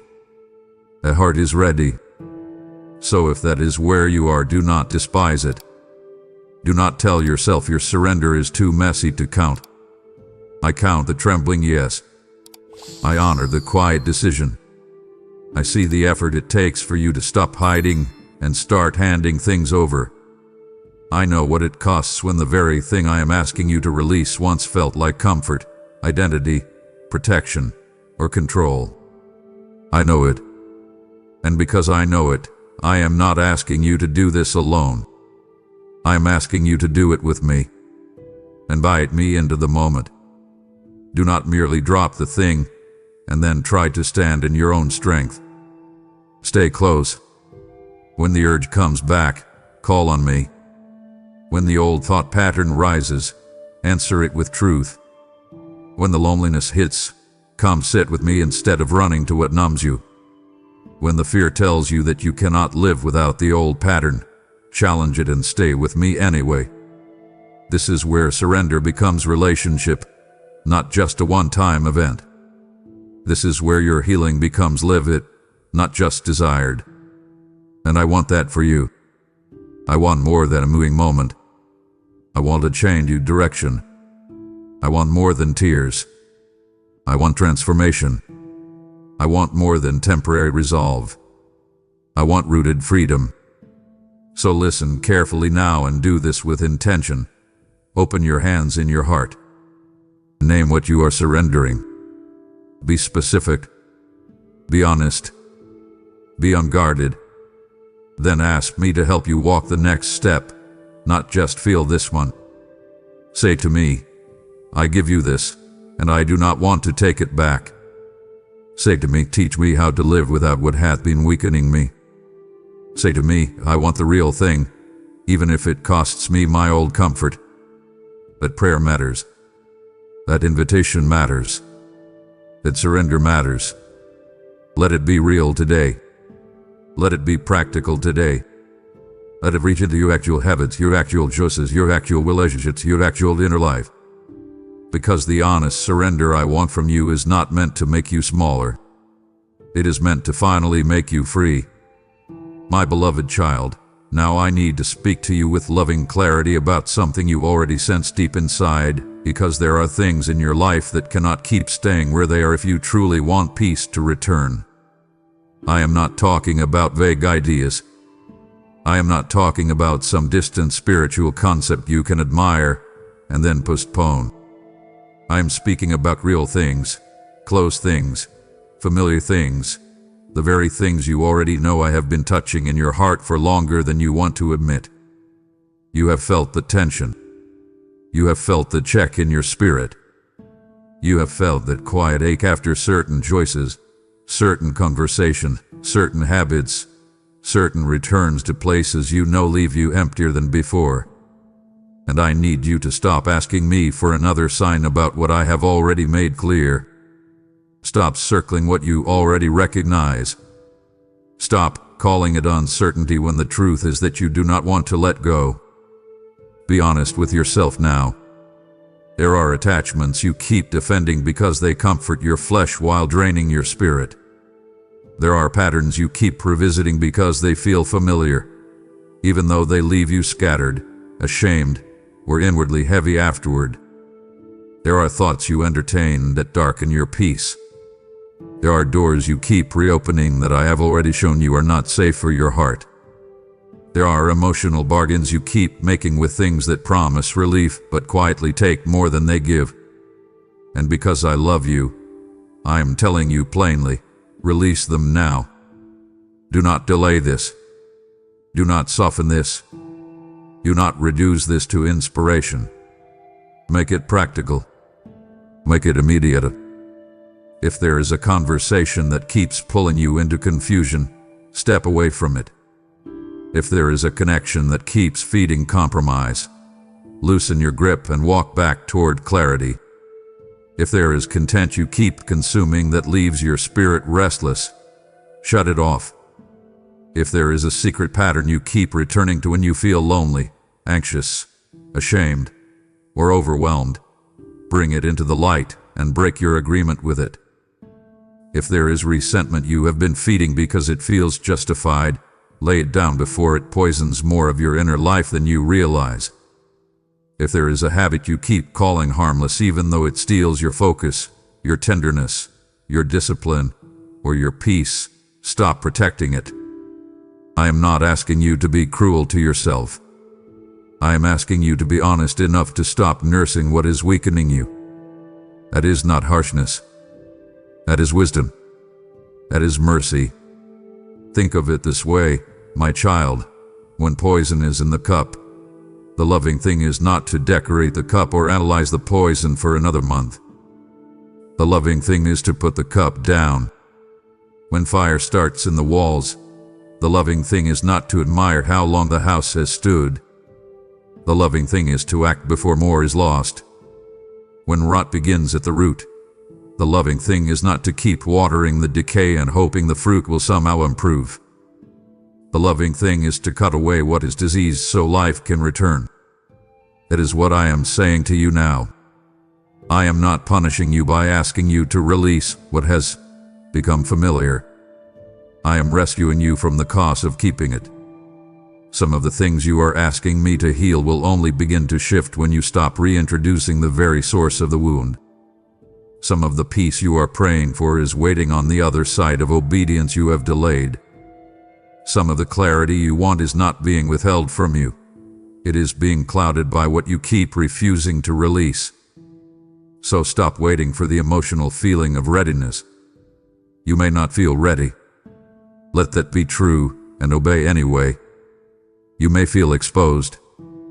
Let that be true and move anyway. You may feel the tug of what is familiar. Let that be true and still choose what is holy. This is where freedom begins. Not when the temptation disappears, but when you decide that your love for me and your desire for peace matter more than the comfort of staying bound. So I am inviting you right now into a sacred act of courage. Name what must go. Do not call it something. Name it. Be specific. Bring it before me without excuses. Then release it. Not symbolically. Actually. If you need to delete, delete. If you need to block, block. If you need to leave, leave. If you need to confess, confess. If you need to throw it away, throw it away. If you need to draw a boundary, draw it. Do not admire the truth while still protecting the chain. Let this moment become a cut, a clean cut, not because I delight in loss, but because I delight in your freedom. And I want to take you deeper into why I am asking for immediate release, because I know part of you still wants to negotiate, still wants to keep a little door cracked open, still wants to leave yourself a backup plan in case obedience feels too uncomfortable later. My child, that little door is costing you more than you realize. You have thought of it as harmless flexibility, but spiritually it has become an escape hatch back into the very places that keep exhausting you. That is why partial surrender has left you frustrated so many times. You keep offering me the part that feels manageable while quietly reserving the thing that still has your emotional loyalty. Then when peace does not fully return, you wonder why you still feel divided. But division is exhausting by nature. A heart cannot rest while it is trying to belong in two directions. You cannot keep one hand on freedom and one hand on the chain and expect your soul not to ache. That ache you feel is not random. It is the strain of divided loyalty. It is the friction between what your spirit longs for and what your habits keep feeding. And I say this tenderly, but I need you to hear it with force. Stop negotiating with what I have already called you out of. Stop making room for what keeps stealing from you. Stop leaving a side entrance for the thing you know I'm asking you to close. A crack becomes a corridor if it is left open long enough. A tolerated weakness becomes a stronghold when it is repeatedly protected. A private compromise becomes a public consequence if it keeps growing in the dark. That is why I am asking you to act decisively. Not because I want to make your life smaller, but because I want your life clean again, clear again, whole again. And yes, I know release can feel like loss in the first moments. I know your flesh may call it deprivation. I know your emotions may panic because what you are releasing once felt like comfort, relief, connection, or control. But listen carefully. Not everything that comforts you is caring for you. Not everything that feels close is good for you. Not everything that gives relief is bringing healing. Some things only soothe a symptom while deepening the wound. Some things feel warm in the moment and leave you colder afterward. Some things feel like shelter and are actually cages with soft walls. I need you to let that truth wake you up. You do not need a prettier prison. You need an exit. You do not need a more spiritual excuse for the same compromise. You need a clean break. You do not need another cycle of conviction, emotion, temporary resolve, and quiet return. You need a decision. So make one with me now. Sit here and let me search you. Ask me, what am I still protecting that is draining me? Then stay quiet long enough to hear the answer. Do not rush past the discomfort. Do not distract yourself the moment the truth becomes clear. Today, let the conviction sharpen. Let the light expose. Let the naming happen. And when it does, do not argue with me. Do not defend the pattern. Do not explain why it has been hard. I already know why it has been hard. I know what the habit has been doing for you emotionally.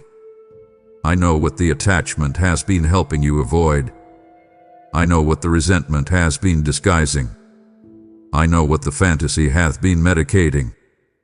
I know what the relationship has been feeding. That is why I am not asking you to explain it to me. I am asking you to release it to me. Bring me the whole thing. The comfort, the fear, the dependency, the memories attached to it, the identity you built around it, the excuses, the hidden grief, the false sense of control, all of it. Hand it over. Then make the practical move that seals your surrender. That matters. Because surrender that never touches your actual choices often remains sentimental instead of transformative. Let this touch your choices. Let it touch your routines. Let it touch your access points. Let it touch the things you keep around just in case. If it needs to go, let it go. If it needs to be cut off, cut it off. If it needs distance, create distance. If it needs truth, speak truth. If it needs light, bring light. This is how chains weaken. This is how cycles break. This is how peace begins to return to the rooms of your heart that have been too crowded for too long. And now, my child, I want you to hear the promise hidden inside this command, because I am not asking you to release these things simply so you can feel empty. I am asking you to release what is draining you so I can fill what has been starved. That is the part many people forget. They fear the letting go because they focus only on the hand opening and not on what I am ready to place in it. But I do not remove without purpose. I do not ask you to drop what is poisoning you so I can leave you hollow. I clear space so I can bring peace. I cut off what is decaying so life can flow again. I pull you out of muddy places because I want your feet on solid ground. I close certain doors because I want you to stop sleeping beside danger. I ask you to let go because I know what it is costing your mind, your heart, your spiritual clarity, your discipline, your joy, your future, and your ability to hear me without static. So when you obey me here, do not stand in the first wave of discomfort and assume you made the wrong choice. Stay with me long enough to feel the second wave, the cleaner air, the deeper breath, the strange but holy relief that comes when your spirit realizes the chain is no longer around its neck. It may take a moment. It may take a day. It may take repeated acts of obedience when old cravings return. But stay with me through that. Do not romanticize what you released. Do not rewrite the memory of the thing as though it was kinder than it was. Do not call the cage cozy just because it was familiar. Remember what it cost you. Remember the fog. Remember the heaviness.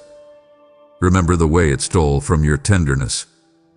Remember how it kept interrupting your peace. Let truth keep you free. And when the temptation to return whispers to you, answer it. Do not merely resist silently. Speak back with clarity. Tell yourself, I know what it costs.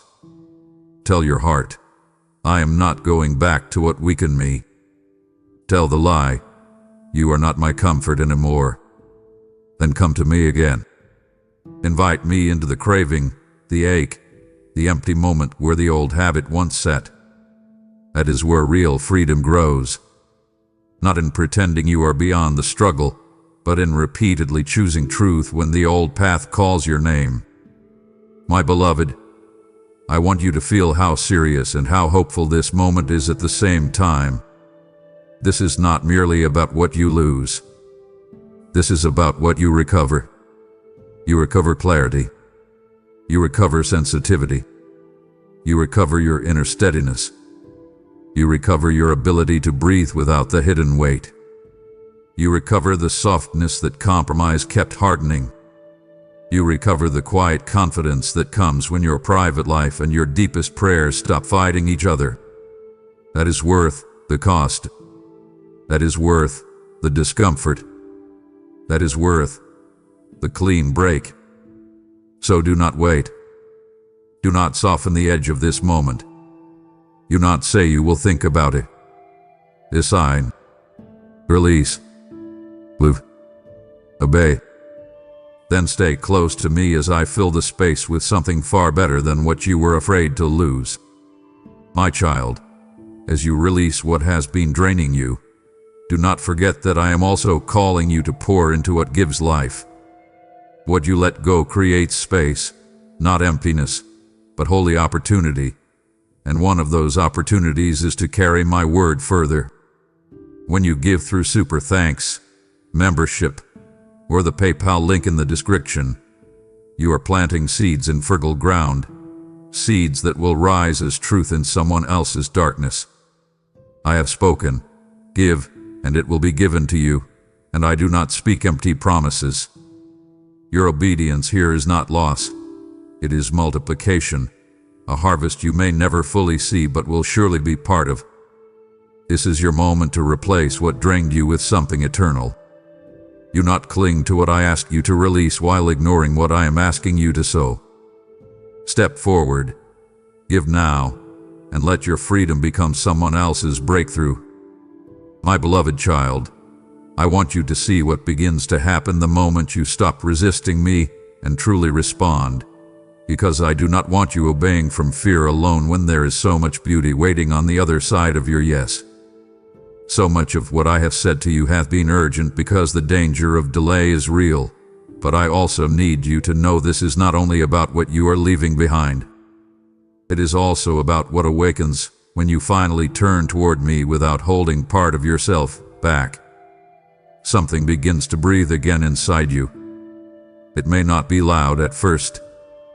It may not look dramatic on the outside in the first hour, but inwardly, something shifts. The tightness begins to loosen. The noise starts losing some of its power. The part of you that has been stretched thin by divided living starts to feel the first hint of relief. It is like opening a window in a room that has been shut too long. It is like air moving through a place that had grown stale. It is like stepping out of a crowded, smoky space into the cool clarity of morning. You may still have responsibilities. You may still have consequences to walk through. You may still feel tender, exposed, or in process. But there is a difference now. You are no longer carrying everything from a place of resistance. You are no longer forcing yourself through life while quietly fighting my invitation in the background. You are no longer asking for peace while protecting the thing that steals it. That matters more than you know. The first gift that often returns is clarity. When you stop feeding what clouds your spirit, your discernment begins to sharpen again. The things that once felt confusing start becoming easier to see. You notice what drains you faster. You notice what nourishes you more clearly. You notice how certain patterns were keeping your mind crowded and your heart guarded. You begin to see the difference between true peace and temporary relief. You begin to recognize my voice more distinctly because there is less static around your inner hearing. That is a miracle in itself. And then, slowly and deeply, peace begins to settle. Not the fragile kind that depends on everything around you going smoothly. Not the thin kind that disappears the moment life gets loud. I am talking about the deeper kind, the kind that can sit under your circumstances like a steady river under the surface of the ground. That peace comes because your soul is no longer fighting against itself. That peace comes because truth and action have finally met.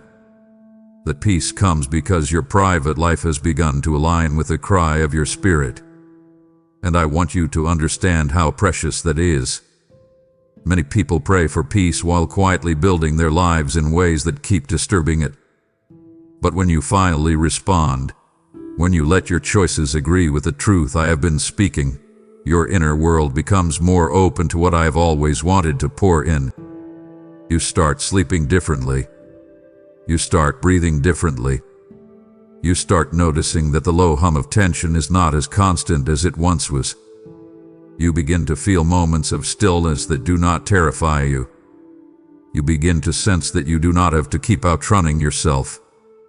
You begin to discover that closeness with me is not a burden, but a shelter. That is part of what changes.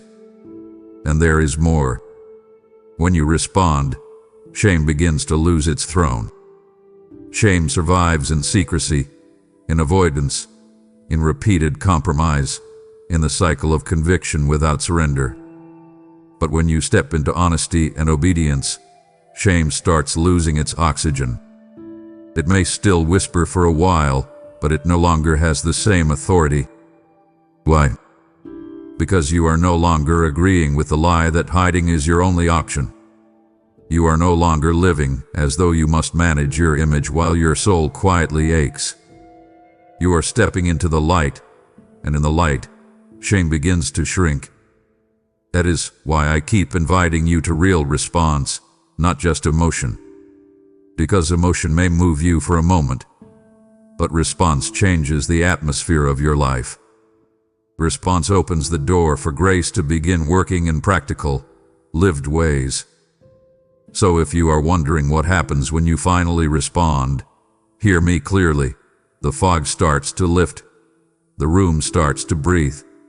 The chain starts to loosen. And the parts of you that thought they had to stay in survival mode begin to remember what safety feels like again.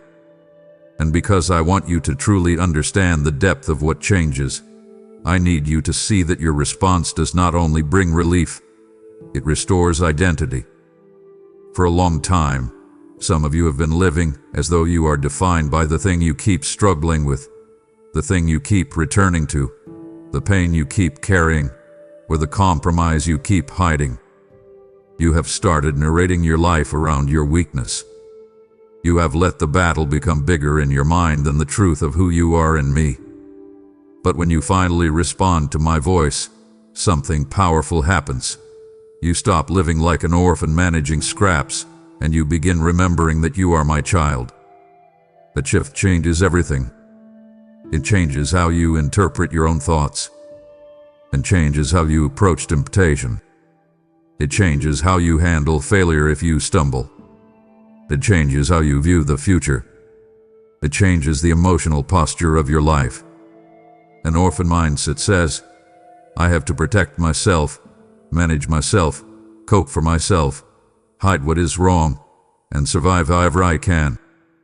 But the heart of a child says, I can come to my Father. I can tell the truth.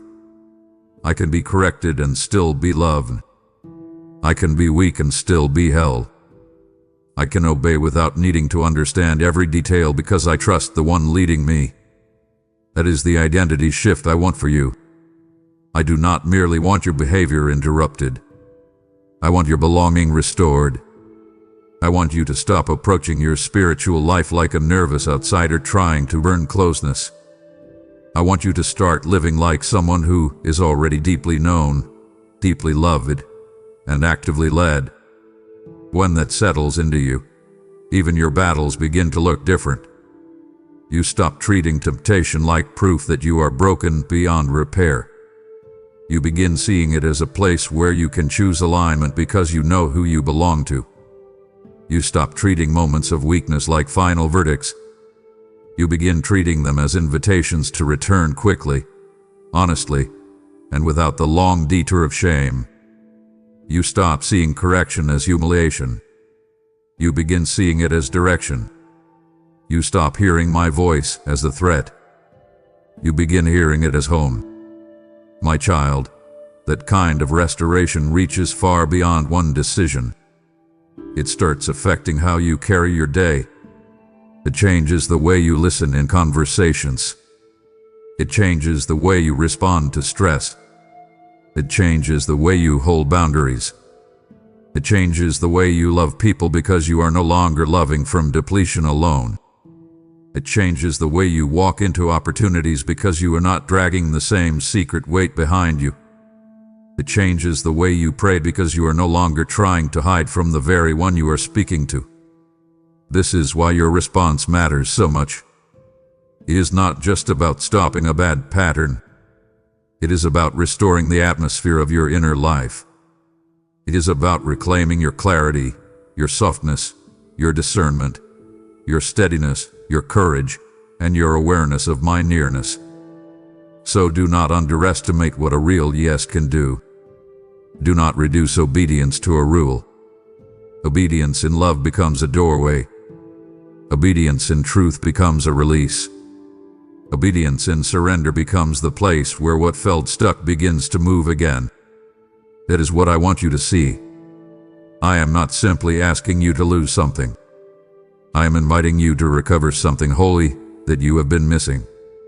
And now, my beloved, let me show you what this response begins to do in the days that follow, because I do not want you expecting a single emotional moment and then feeling confused when the deeper work unfolds over time. When you finally respond, your life begins to reorient. That is the word I want you to hold. Reorient. It is like a compass being reset after it has been thrown off course. It is like a river that had been diverted by debris finally finding its natural channel again. It is like a house where the windows are opened and the stale air is pushed out by a fresh wind. That does not mean every issue vanishes overnight, but it does mean the direction changes. And direction matters. Direction can change a destiny long before the destination is visible. Once your direction changes, I begin working in ways you will notice if you stay close. You start catching yourself sooner when old thought patterns rise. You start feeling more conviction before compromise becomes action. You start recognizing the difference between my peace and counterfeit comfort more quickly. You start seeing how certain people, places, rhythms, and inputs affect your spirit. You begin making decisions with more clarity because you are not as tangled inside. You begin noticing how much strength was being wasted on internal conflict, and that recovered strength becomes available for deeper prayer, wiser choices, healthier boundaries, and more grounded love. You may even find that joy returns in quiet, surprising ways. Not the noisy kind that has to prove itself, but the clean kind, the kind that slips in during stillness, during prayer, during a walk, during a moment where you realize you are not as haunted by the old thing as you were before. Those moments matter. Notice them. Thank me for them. Stay attentive to them. They are signs of restoration taking root. And when the old pull tries to return, Do not panic and assume nothing changed. Instead, remember what I told you. Direction matters. You are no longer the person agreeing with the chain. You are the person walking out of it. So when the old voice calls, answer from your new direction. Say, "That is not where I live now." Say, "I know what that costs." Say, "I choose the peace that is growing in me." Then come closer to me again. Keep returning. Keep responding. Keep letting your choices reinforce the truth your spirit already knows. This is how the new life strengthens. This is how freedom becomes familiar instead of strange. This is how your inner world becomes less crowded, less chaotic, less divided. This is how your relationship with me becomes more natural, more honest, more steady, less driven by panic and more grounded in trust. My child, this is what changes when you finally respond. The atmosphere changes. The direction changes. The identity changes. The way you carry your life changes. And as those things change, doors open inside you that have been shut for a long time. Hope feels safer again. Rest feels possible again. Closeness feels desirable again. Truth feels like a gift again. That is why I keep calling you. That is why I keep asking you not to delay. Not because I want something from you in a cold sense, but because I want this for you. I want your soul breathing again. I want your mind clear. I want your heart softer. I want your steps steadier. I want your life aligned. So respond. Not halfway. Not eventually. Fully. Honestly. Practically. Let this moment become the hinge on which the next season turns. Let your yes become real enough to reshape what comes next. My beloved child, now I need you to stay with me just a little longer, because this is the place where everything I have been saying gathers into one final, living invitation, and I do not want you to let it pass like so many moments in the past that stirred your heart for a little while and then disappeared under the weight of your day. This is where I ask you, very personally and very directly, not to move on too quickly. Do not rush to the next thing. Do not let your mind immediately start planning, scrolling, rationalizing, or softening what I have placed before you. Stay here. Sit still. Breathe slowly. Let the weight of this remain on you long enough to become a decision instead of just a feeling. Because that is what this moment is meant to become. A decision. A line in the sand. A turning point. A doorway. You have had many moments where you felt something deep inside and told yourself you would return to it later. You have had moments where truth touched you, but your routines were louder. You have had moments where conviction stirred, but comfort won. You have had moments where your heart knew exactly what I was asking, yet you kept a little distance, hoping the urgency would fade enough that you could go back to normal. But I need you to hear me clearly now. What you have been calling normal has been draining you. It hath been thinning your peace, clouding your clarity, weakening your spiritual sensitivity, and teaching you to live below what I have been trying to bring you into. I am not saying that to condemn you. I am saying it because I want this to be the moment where you stop making peace with what is quietly stealing from you. So do not just admire the truth. Respond to it. Do not simply agree with me in your mind while leaving your actual choices untouched. Let this become practical. Let this become immediate. Let this reach into your real life before the hour ends. If you need to pray, pray now. If you need to confess, confess now. If you need to cut something off, do it now. If you need to walk away from a pattern, decide now. If you need to sit in silence and tell me the full truth without editing yourself, do it now. Do not make this another someday moment. Do not turn holy urgency into future intention.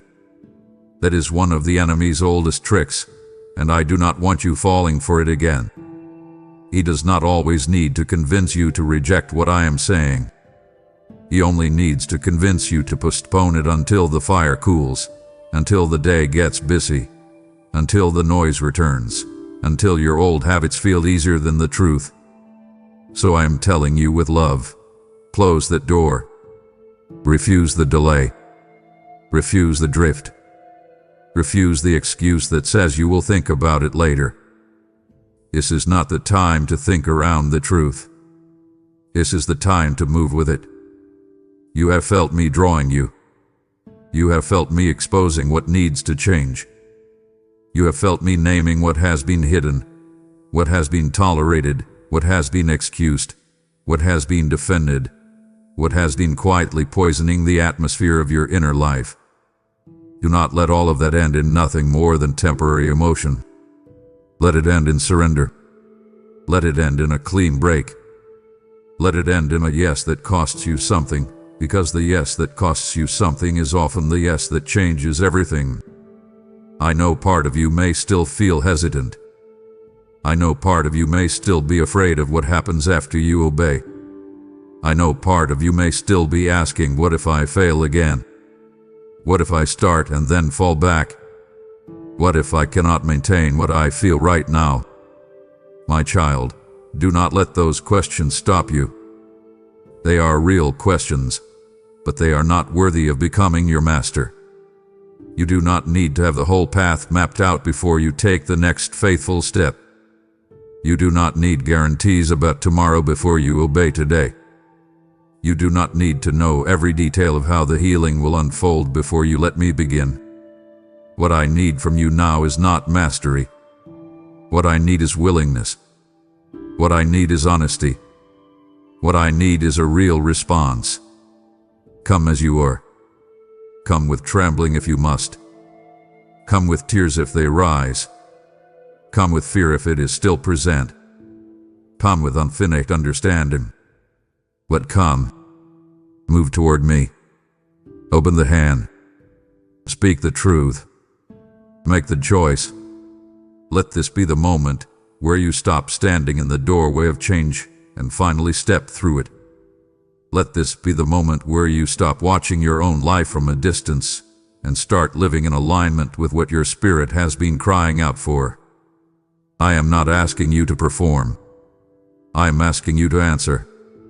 Answer me now. And because I love you too much to leave this in the realm of emotion, I want to guide you into what this response should look like before you move on from these words. Right now, do not just nod internally and say, "That was powerful." That is not enough. Power that is admired but not acted on becomes another memory instead of a transformation. So I want you to do something concrete. Stop for a moment and ask yourself, what is the one thing I already know I need to do? Not 5 things. Not a vague future plan. One thing. One clear act of obedience. One real response. It may be a call you need to end. It may be a message you need to stop answering. It may be a habit you need to interrupt tonight. It may be a private sin you need to confess. It may be a boundary you need to set. It may be a place you need to stop visiting in your mind or in your routine. It may be a secret you need to bring into safe light. It may be a prayer you have avoided because speaking it would make this all too real. Whatever it is, choose it. Name it. Then act on it before the comfort of delay creeps back in. I am telling you this because clarity has already been given. You are not waiting on me to speak more. I have spoken. The next movement is yours. And I want you to understand something beautiful. Your next step does not need to be spectacular to be sacred.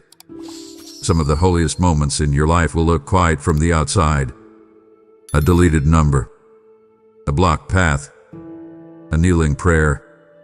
A whispered confession. A journal page full of truth. A decision to stop revisiting what keeps harming you. A boundary set with trembling hands. a choice to sit in silence instead of feeding the old pattern. These moments may look small to the world, but heaven understands their weight. They are the hinges on which seasons turn. They are the quiet cuts that stop the bleeding. They are the first steps out of fog. They are the moments where a soul stops drifting and starts coming home. So do not underestimate your next act of obedience. Honor it. Protect it. Carry it through. And once you act, stay close to me. Do not make your response a single moment, and then try to finish the rest in your own strength. Invite me into the after. Invite me into the silence after the choice, into the discomfort after the release, into the temptation that may try to return, into the empty space where the old thing once lived. Fill that space with me. Sit with me. Talk to me. Let me reteach your heart what peace feels like when it is not manufactured by control, distraction, or compromise. This is how the response becomes rooted instead of temporary. This is how a moment becomes a movement. This is how conviction becomes transformation instead of just another memory. So I am asking you again, not as a threat, but as a father who loves you enough to be clear, do not leave this unchanged. Do not walk away with admiration but no action. Do not carry these words into the rest of your day like a beautiful thought and nothing more. Turn them into obedience. Turn them into a boundary. Turn them into a prayer. Turn them into a confession. Turn them into a decision.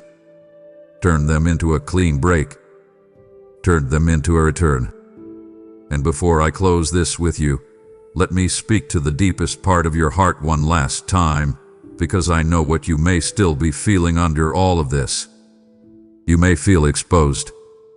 You may feel stirred. You may feel hopeful and afraid at the same time. You may feel the grief of what you know you must release. You may feel the ache of realizing how long you have carried certain things. You may even feel sorrow over the time you lost while you kept postponing what needed to change. But do not stay there. Do not let regret become the final voice in this moment. Regret can show you where you drifted, but it cannot heal you. I can.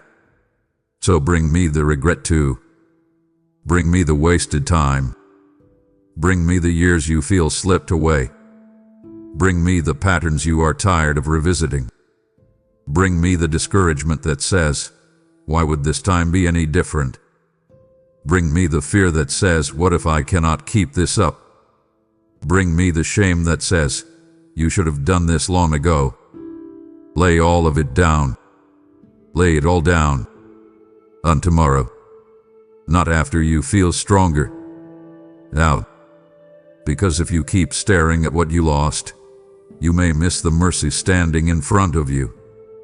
And I am mercy standing in front of you right now. I am the open door you thought had closed.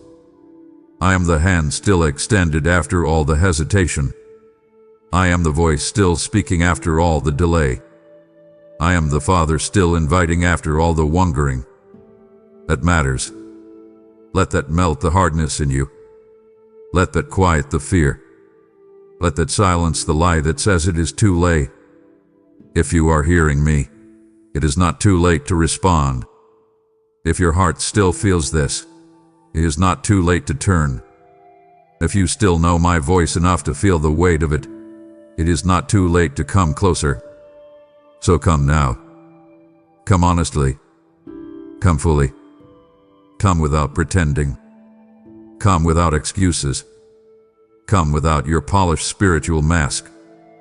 Come with the real heart, the tired heart, the wounded heart, the hungry heart, the conflicted heart, the heart that still wants me more than it knows how to say. I will meet you there. I will not shame your return. I will not humiliate your weakness. I will not mock your trembling yes. I will receive it. I will strengthen it. I will build on it. I will breathe on it. I will take what you place in my hands and begin the work that only I can do. So this is my final plea before you move on. Do not move on without moving toward me. Do not let this become another passing ache. Let it become the place where you finally stop delaying. Let it become the moment where you say, I am done running. I am done negotiating. I am done pretending. I choose truth. I choose surrender. I choose peace. I choose you. If you say that with honesty, even quietly, even through tears, even with a trembling voice, heaven hears it. I hear it. And from that moment on, everything begins to shift. Say here for one more breath. Then answer me. My child, you stand at the edge of decision. Do not let this moment fade into memory without becoming movement.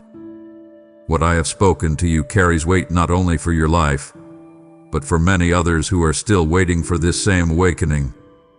When you support this mission through super thanks, membership, or the PayPal link in the description, you turn this moment into a multiplying fire, a voice that continues long after this video ends. I have said, cast your bread upon the waters, for you will find it after many days, and I am calling you to trust me in this. This is not a casual action. It is a divine alignment, a yes that echoes beyond what you see. If your heart is stirred, it is because I am asking you personally to respond. Do not walk away unchanged. Give now, act now, and let this moment become the turning point not only for you, but for every soul your obedience will reach. Before you go, I want you to seal this moment with your own words. If this message found you at the exact time you needed it, then do not stay silent. Go down into the comments and declare, I will not delay anymore. I choose you now. Let that be your line in the sand, your public surrender, your holy yes before heaven and before your own soul. And if this was for you, type it like you mean it, because some breakthroughs begin the moment you stop hiding and finally speak your obedience out loud. Comment it now, before the old version of you tries to come back. And when you make that declaration, do not rush away from it. Sit with it for a moment. Let those words settle deep within your spirit, because every true act of obedience begins with a willingness to stop and listen. You have spent so much time responding to the voices around you that you may have forgotten what it feels like to hear mine without interruption. Yet that is why I brought you here, not merely to inspire you for a moment, but to draw you into a conversation your heart has been longing for. Before you take another step, before the noise of life rushes back in and competes for your attention, give me this moment completely. Quiet everything else and hear what I have been trying to tell you all along. My child, stop for a moment. Put down whatever you are carrying. Take a deep, slow breath right now. Listen to my voice.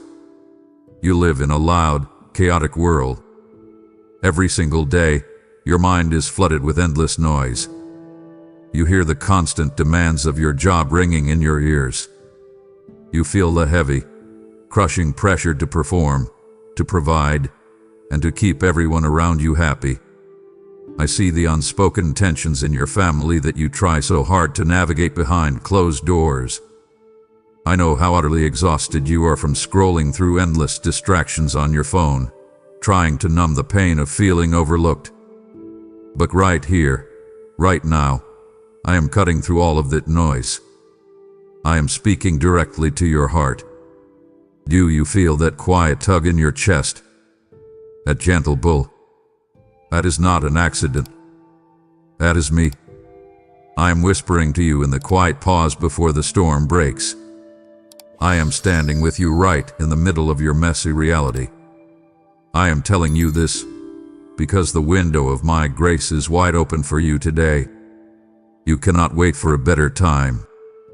You cannot keep putting me off until you have your life perfectly together. I do not want the flawless version of you. I want you right now exactly as you are, with all your flaws, all your fear, and all your failures. Today is the appointed time for your salvation. This very moment is the precise time for your rescue. Stop telling yourself that you will turn to me someday. Someday is a liar. Someday is a thief. Someday steals your peace and keeps you trapped in the heavy chains of anxiety. I am offering you absolute freedom today. I am giving you perfect peace right now. Step into this moment.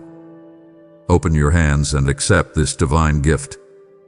You might be wondering why you are hearing these words right now. You might think you simply stumbled upon this message by chance. My beloved, there are absolutely no accidents in my kingdom. I carefully chose this specific moment to speak directly to your soul. I saw you last night when you could not sleep. I watched you staring into the dark, feeling overwhelmed by the terrifying fear of the future. I felt the tight knot in your stomach when you worried about your bills, your health, and the people you love. I saw you feeling completely invisible, wondering if anyone truly sees the real you. I see you. I see the real you. I have orchestrated this very second so you would hear my voice and know with absolute certainty that you are never alone. Feel the spiritual weight of this moment. Pay close attention to that deep, persistent longing inside of you. You have been tirelessly searching for something to fill the empty space in your life. You have tried to fill it with success, with relationships, with money, and with temporary pleasures. But none of it works, does it? That stubborn ache in your soul is a spiritual hunger. It is my heavy, loving hand gently tugging at your heart, pulling you back home to me. Stop fighting it. Yield to it right now. Let go of the heavy burdens you were never created to carry. Give me your job pressure. Hand me your family tensions. Surrender your fear of the unknown to my capable hands. Break the cycle of someday right now. Do not walk away from this encounter and go back to your old ways. I am commanding you to wake up.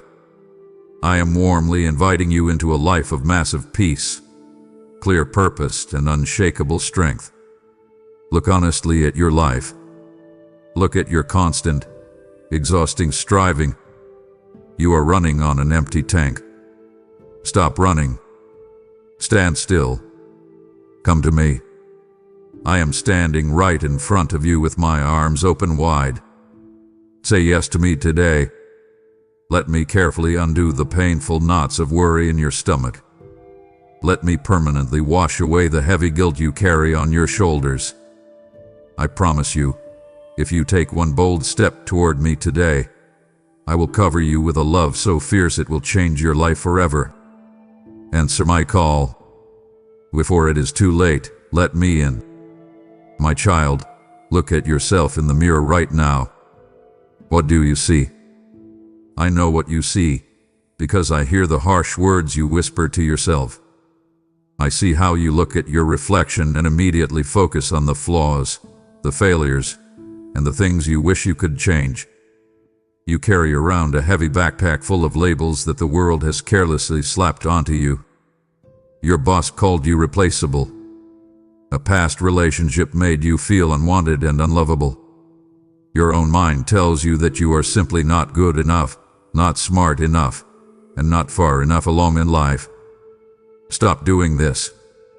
I command you to drop that heavy bag of lies right now. Let go of every single label you have allowed others to pin on your chest. They do not know you. I know you. I created you. Listen to me very carefully.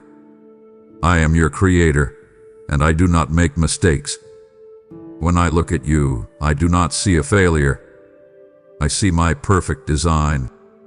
I see the incredible masterpiece I formed with my own hands.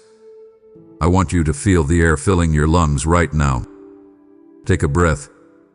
Let it out. That breath is not an accident.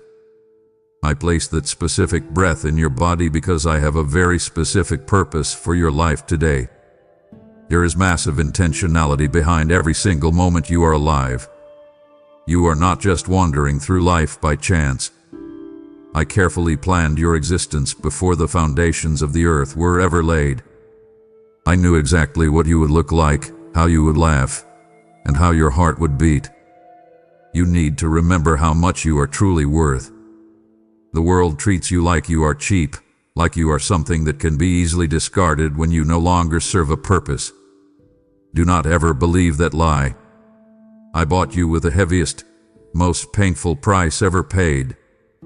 I gave everything to make sure you could be mine. I did not pay that massive price for someone who is worthless. I paid it because your value to me is absolute and infinite. I am calling you to reclaim your royal heritage today. You are not a slave to the grinding routine of this world. You are a child of the kingdom of heaven.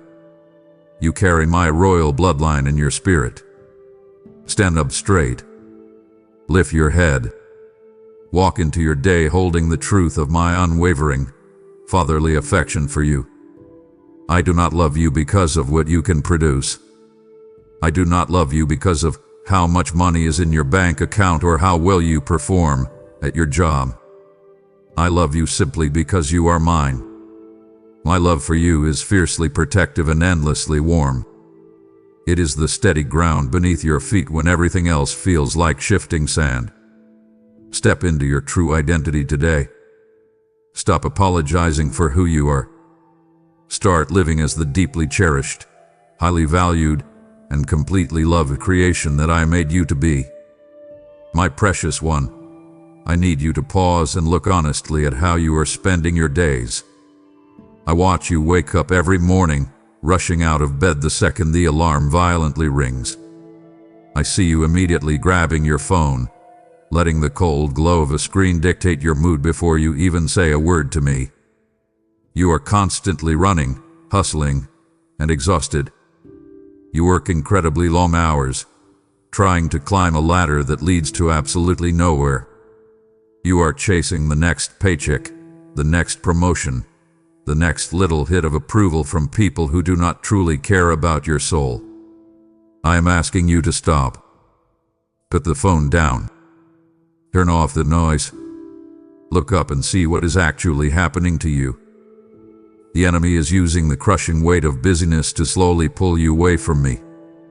He does not need to tempt you with obvious dramatic evils.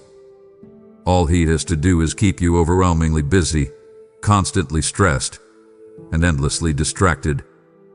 You have allowed modern idols to take my rightful place in your heart. These are not statues of gold. They are your schedules, your career ambitions, your social media feeds, and your desperate desire to be seen as successful by a broken society. I want you to recognize the massive emptiness of chasing these temporary treasures. You work so hard to buy things that will eventually rust, break, and be thrown away.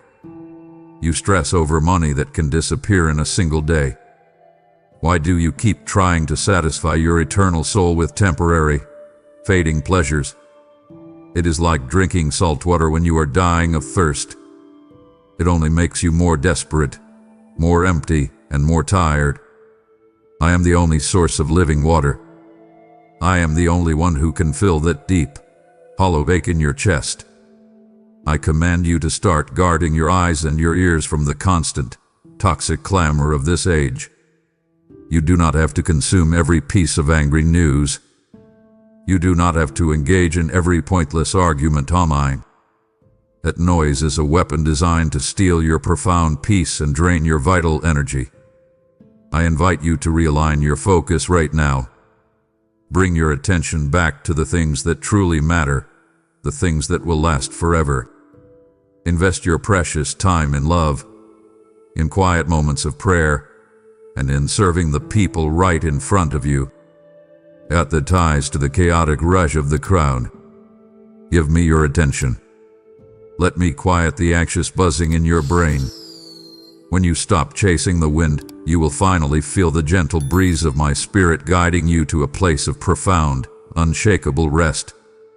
Choose me over the noise today. My beloved, come out of hiding. I see you sitting in the dark, wrestling with the heavy, wet blanket of guilt you refuse to take off. I know the secret habits you cannot seem to break. I know the angry words you said yesterday that you instantly regretted. I know the mistakes that keep you awake at night, making your stomach turn in knots. You think that if you hide your face from me, I will not see your shame. But I see it all, and I am not turning away from you. I am leaning closer. I am asking you to stop running from me. Bring me your mess. Bring me your brokenness. Bring me the very things you are most terrified for anyone else to discover. I want to teach you what it actually means to turn toward me with your whole heart. True repentance is not just feeling intensely terrible about yourself. Worldly sorrow is a trap. It just makes you hate yourself and pushes you further into isolated darkness. Godly transformation is entirely different. It is the brave, powerful decision to pivot completely. It is looking honestly at your dirty hands, lifting them up to me, and saying, "Father, I went the wrong way. Help me." That simple, honest admission is the exact moment your healing begins. Finding the courage to admit where you have strayed does not bring my anger. It instantly activates my fierce compassion. Let go of the crushing guilt that is slowly paralyzing your life. You are holding on to a debt that I have already canceled. Why are you choosing to sit inside a dark, cold prison cell when I have already shattered the lock and kicked the door wide open? Walk out. I command you to leave your shame in the dirt where it belongs. Trust in my massive, overwhelming mercy to wash away every single scarlet stain on your record. When I forgive you, I do not hold your past against you. I completely erase it. I wipe the slate perfectly clean. Experience the intense, beautiful liberation that is found in a humble and contrite spirit. When you finally stop trying to justify your mistakes, when you finally stop blaming others and simply surrender your faults to me, the heavy weight vanishes. You will feel a literal lightness in your chest. You will be able to breathe deeply again. Do not let the enemy convince you that you have gone too far or done too much. There is no pit so deep that my love is not deeper still. Reach up. Take my hand. Let me pull you out of the mud and set your feet on solid, clean ground today. My child, stop exhausting yourself trying to earn my love. I watch you constantly striving, operating under the heavy delusion that you have to perform perfectly to stay in my good graces. You treat our relationship like a corporate performance review.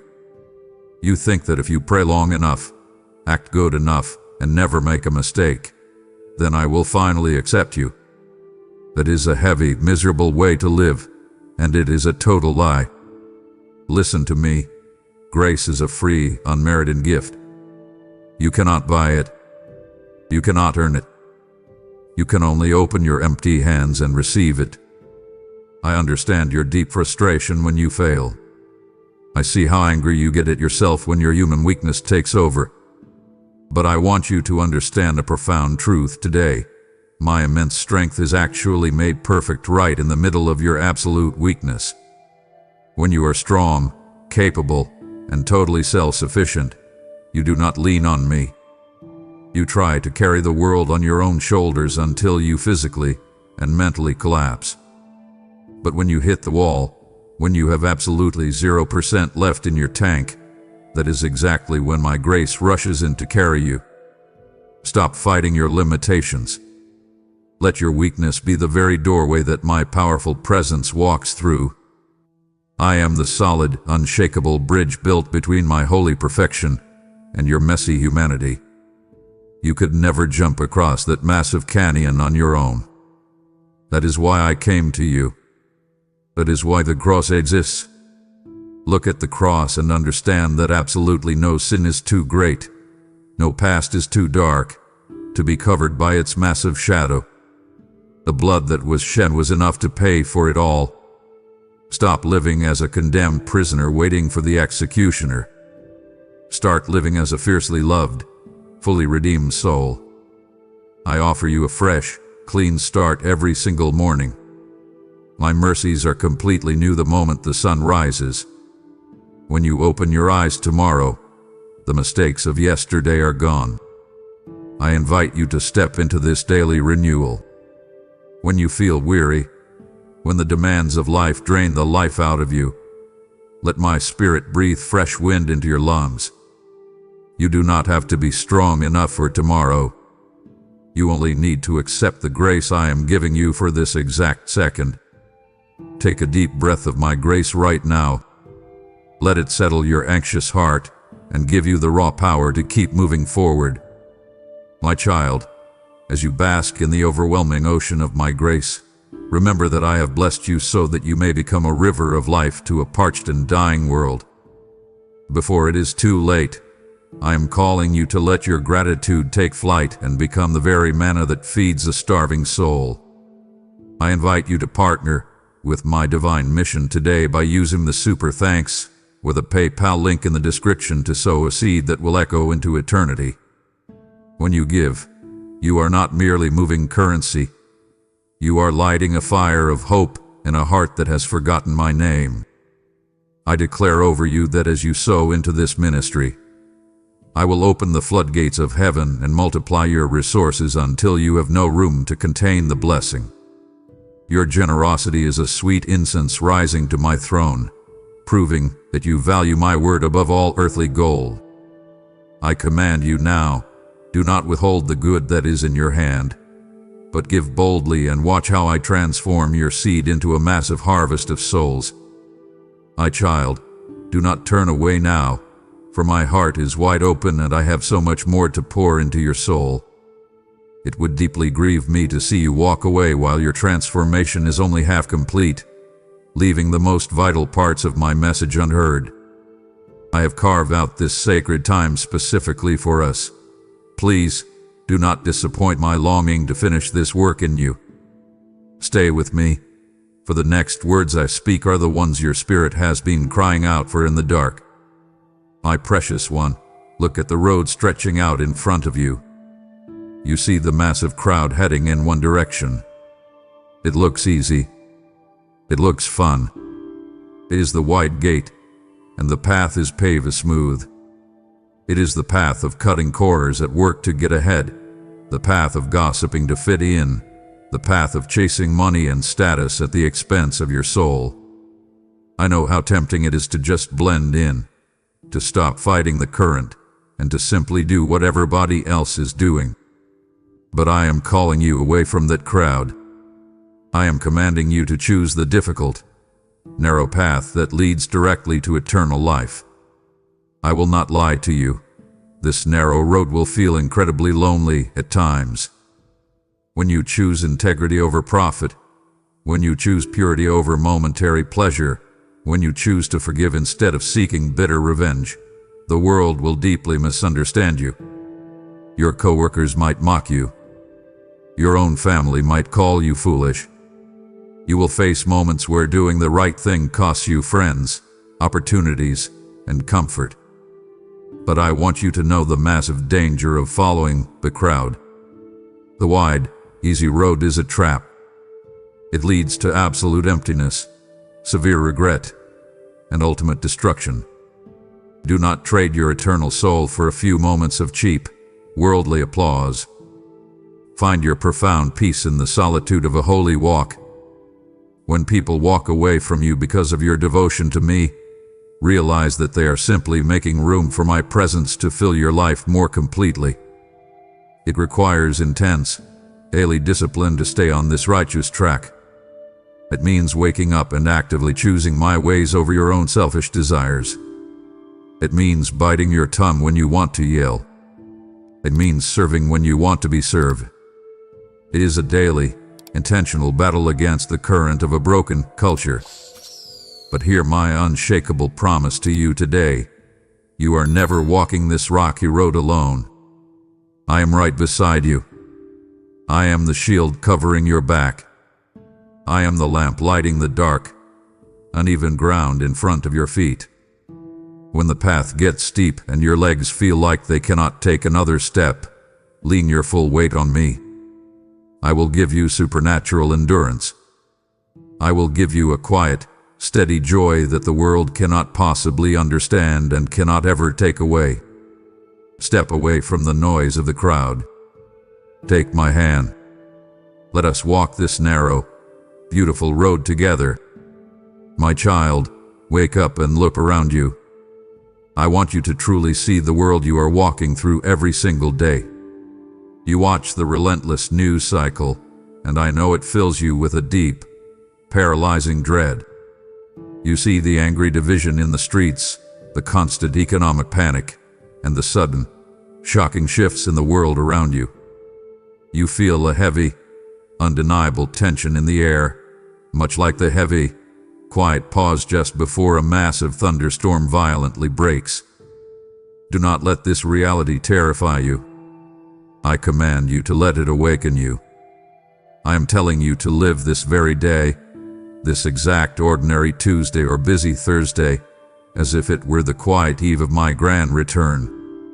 I am coming back, and I want to find you awake, alert, and fiercely alive in my presence.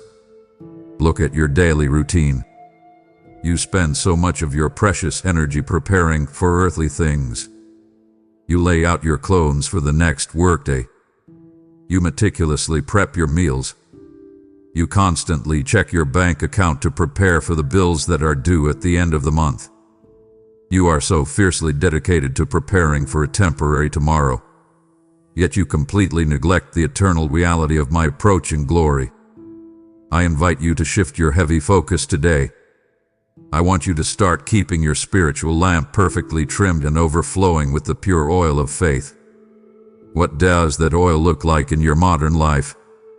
It is the quiet, intentional moment you spend with me in the car before you walk into a stressful office. It is the deep, steady breath you take to choose profound patience when your children are screaming. It is the bold decision to turn off the mindless noise of your television and sit in absolute stillness, listening for my familiar voice. Do you see the unmistakable signs of the times? They are not just dramatic events in the sky. They are the growing coldness in human hearts, the desperate search for meaning in empty places, and the overwhelming anxiety that grips this current generation. I am urgently calling you out of that thick, dark fog. Spiritual readiness is not about perfectly checking off a religious to-do list. It is a vital matter of your beating heart. It is the daily, active shedding of your old, selfish habits. I command you to vigorously cast off the heavy works of darkness. Stop engaging in the bitter gossip at your workplace. Stop hiding your secret, destructive habits behind closed doors. Put on the blazing armor of light today. When you live with this powerful, eternal anticipation, your entire perspective radically shifts. The infuriating traffic jam no longer ruins your day. The sudden, unfair criticism from your boss loses its sharp sting. Why? Because you know with absolute certainty that this broken world is not your final home. You are a royal citizen of a kingdom that cannot ever be shaken. I promise you, an overwhelming, indescribable joy eagerly awaits those who are found actively watching and patiently waiting for me. So lift your heavy head right now. Straighten your tired back. Step into your day not with the exhausted dread of the daily grind, but with the thrilling, electric anticipation of a child waiting for their father to finally come home.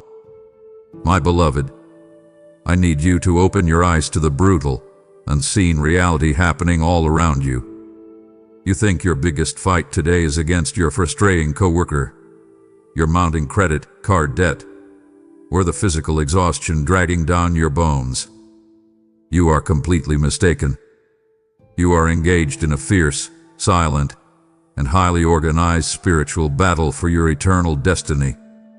The enemy does not usually attack you with dramatic, move-alike monsters. He attacks you in the quiet, mundane moments of your Tuesday afternoon.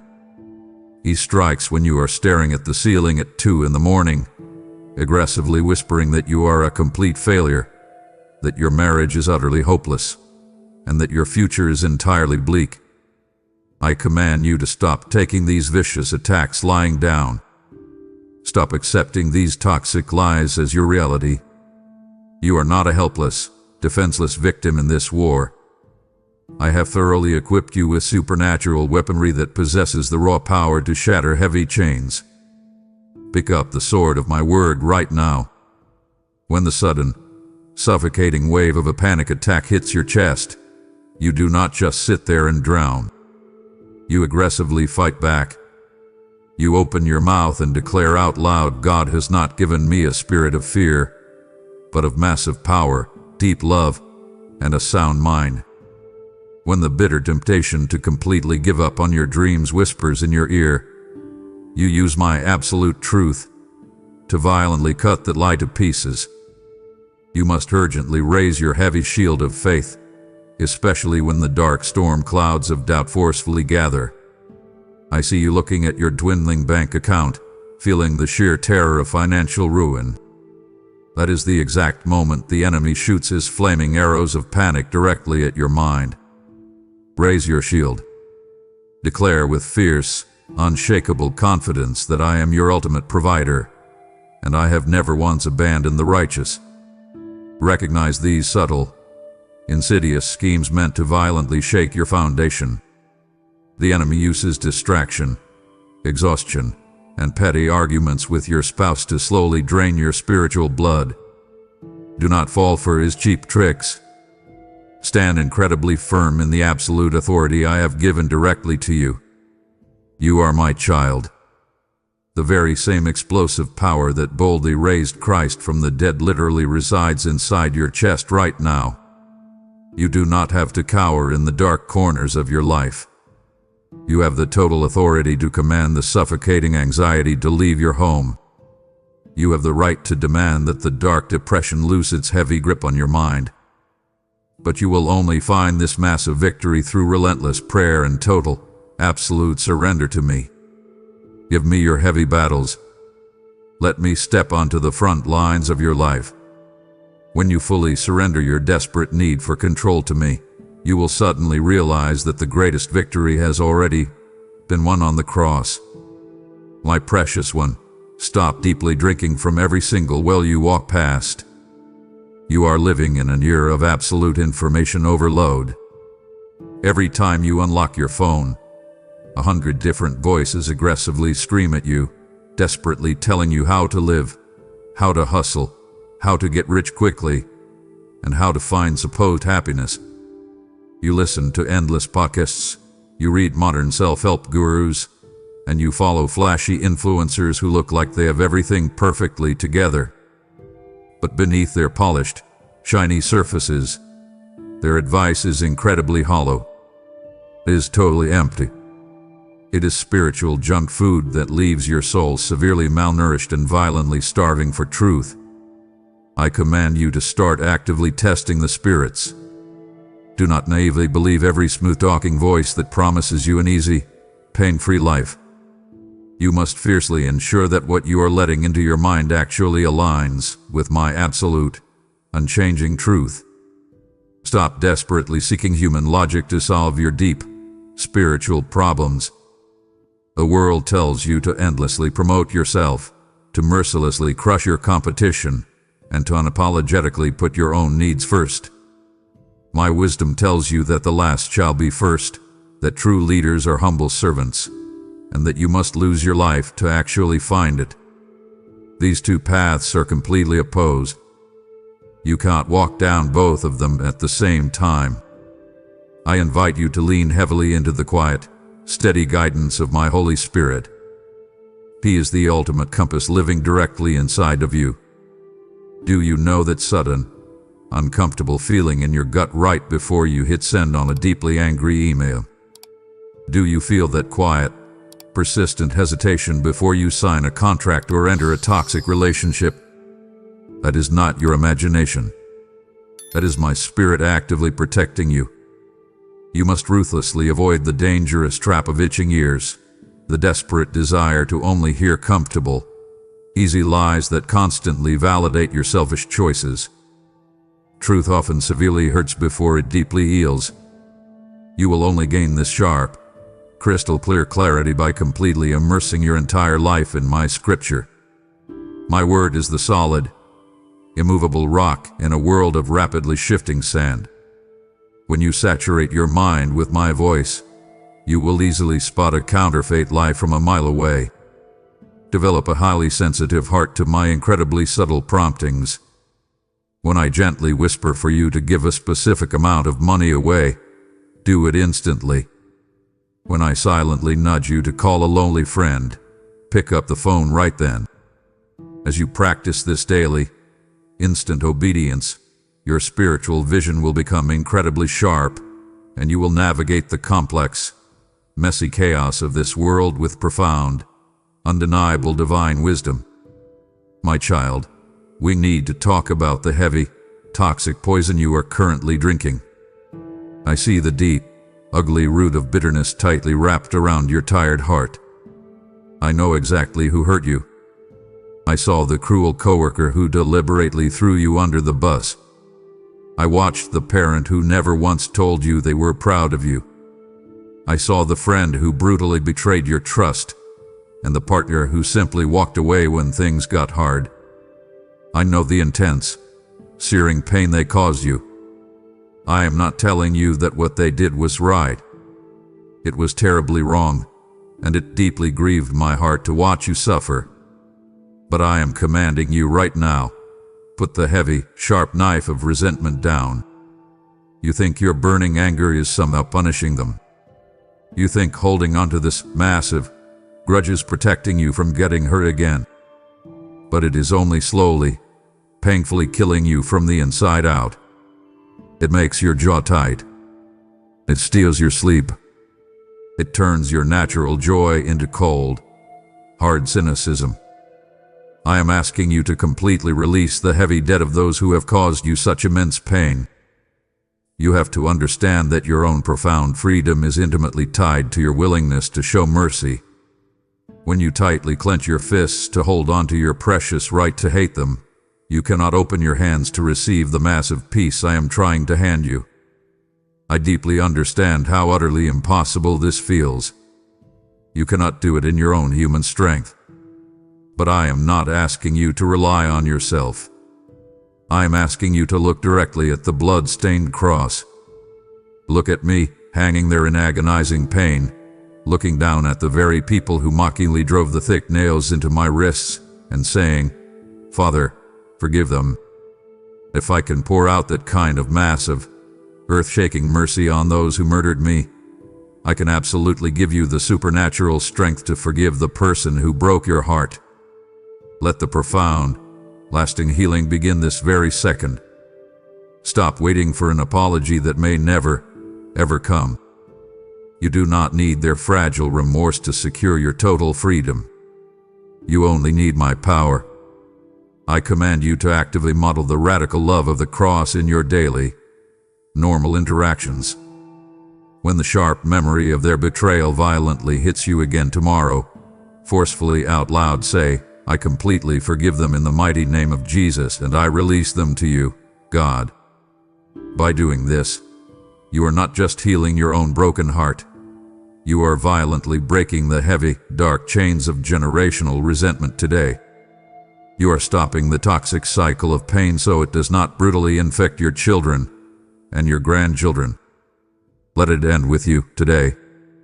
Now that I have unshackled your heart from the heavy chains of bitterness, I am inviting you to use your newfound freedom to set another captive free. I have told you this before it is too late. The world is drowning in resentment, and your support is the lifeline that carries my message of reconciliation to the brokenhearted. I am calling you to become a pillar of this mission through a monthly membership or a one-time gift, ensuring that my light never flickers out in the digital wilderness. Just as I have poured out my spirit upon you, I ask you to pour out a portion of what I have entrusted to you to sustain this holy work. I promise you that the measure you use to give will be the same measure I use to pour back into your life. Pressed down, shaken together, and running over. Your gift today is a prophetic act that declares my kingdom is expanding through your very hands. I command you, Go to the description now, click the link, and sow into the fertile soil of my eternal word. Stay close to my voice, for we are standing on the very edge of your total liberation. It would bring a profound sadness to my spirit if you stopped listening now, choosing to carry your heavy chains back into the world when I am so close to shattering them forever. I am revealing the blueprints of your destiny in these coming moments. Do not let the enemy distract you and cause you to miss the divine breakthrough I have prepared. Your soul is too precious for you to walk away before the full light of my truth has finished its work. My beloved, I hear the quiet, desperate sigh that escapes your lips when you think about your life. You look at where you are right now, and you feel entirely stuck.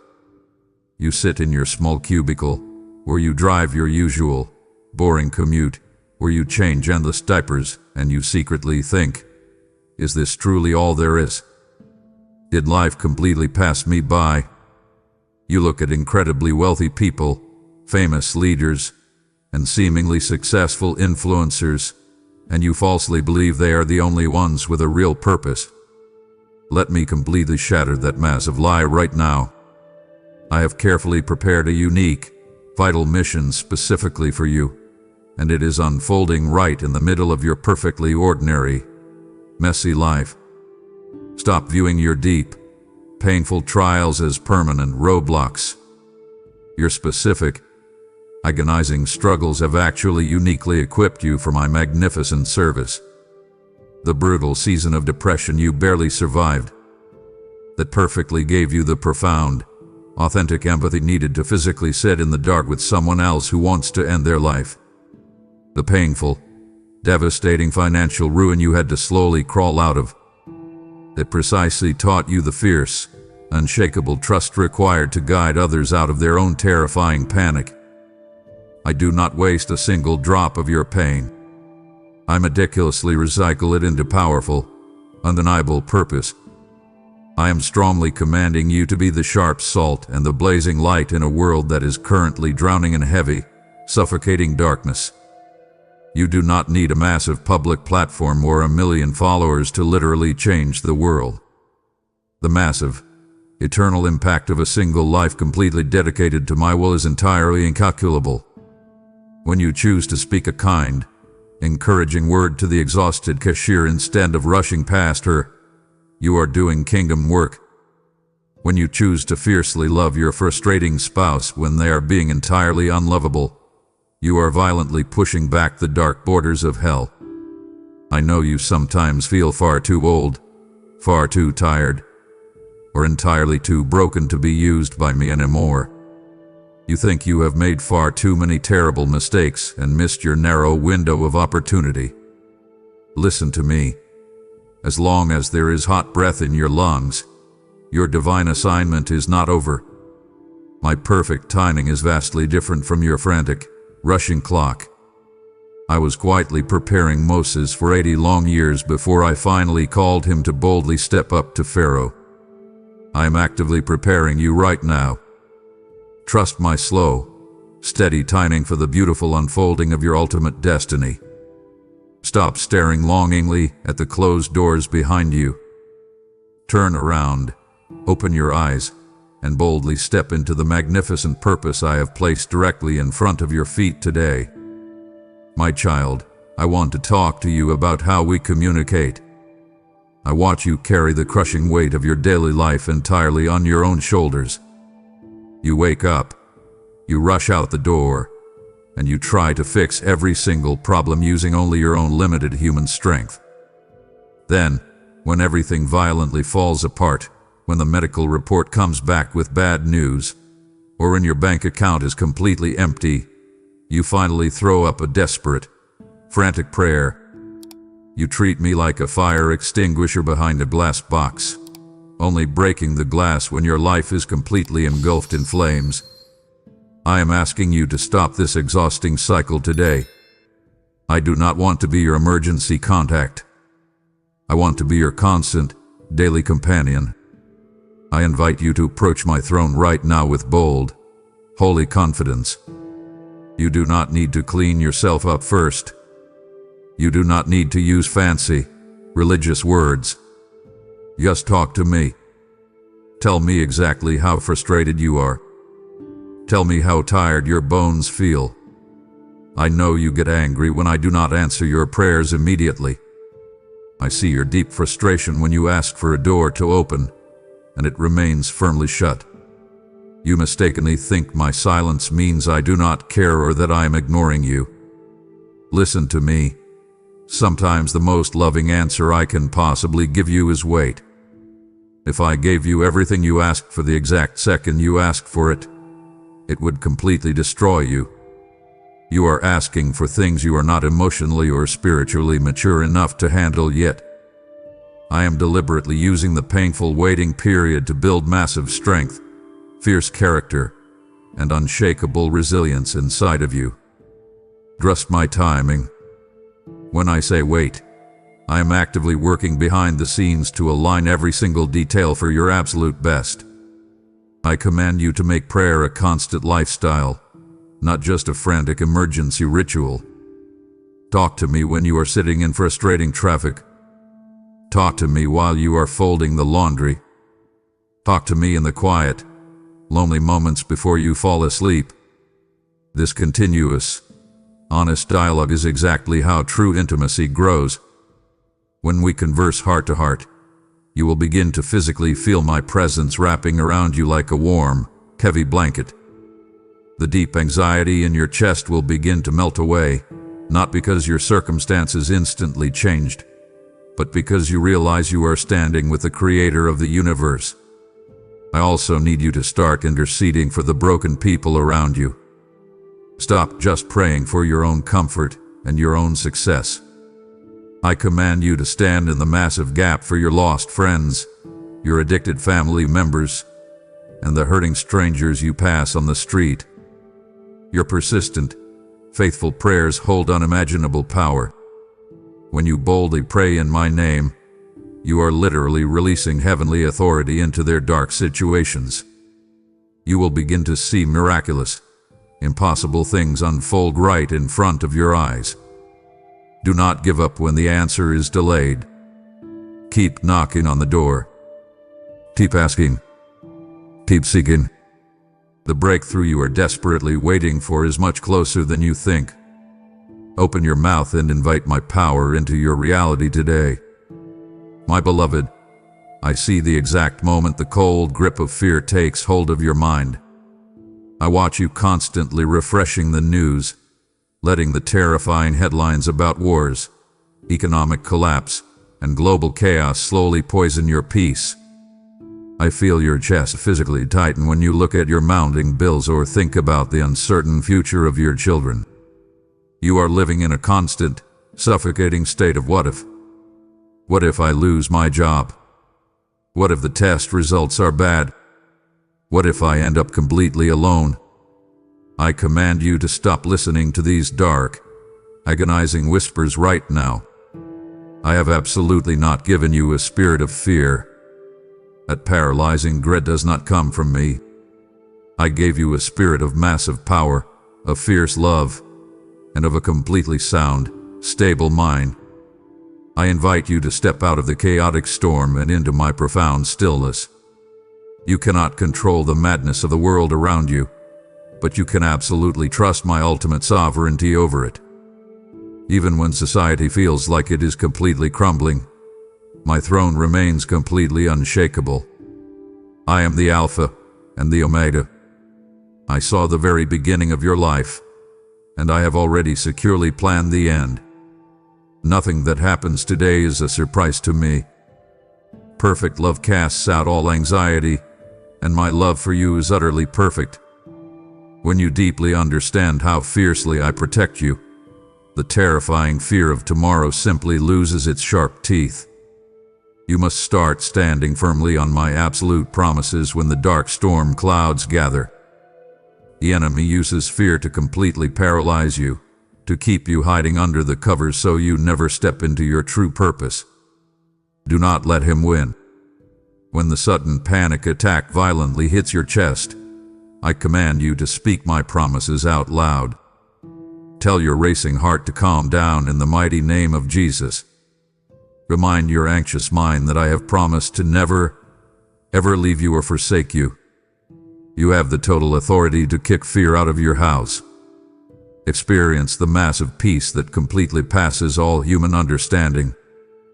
This is not the fragile, temporary peace the world offers when everything is going perfectly. This is a deep, anchor-like peace that holds you incredibly steady even when the boat is violently rocking. You do not need to know all the answers for tomorrow. You only need to tightly hold the hand of the one who holds tomorrow. Let go of your desperate need to control every outcome. Breathe in my peace right now. Let it wash over your tight muscles and your racing thoughts. I am fiercely guarding your life. You are entirely safe in my hands. My precious one, I want you to completely change the way you look at the people around you today. I watch you walk through the grocery store, the office, and the busy streets, and you see people as mere obstacles. You see the slow driver in front of you as a frustrating annoyance. You see the difficult coworker as a problem to be aggressively managed. You view the homeless man on the street corner as someone to simply avoid. I command you to stop looking through the broken, selfish lens of the world. I want you to start seeing these people through my eyes of massive compassion and unconditional love. Every single person you lock eyes with today carries an eternal, immortal soul. Every single one of them is desperately carrying hidden wounds, silent fears, and deep, aching loneliness. You must understand the immense, staggering value I place on a human life.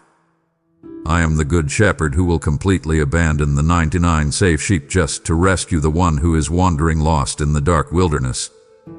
I did it for you when you were completely lost in your own mess, and I am actively doing it for them right now.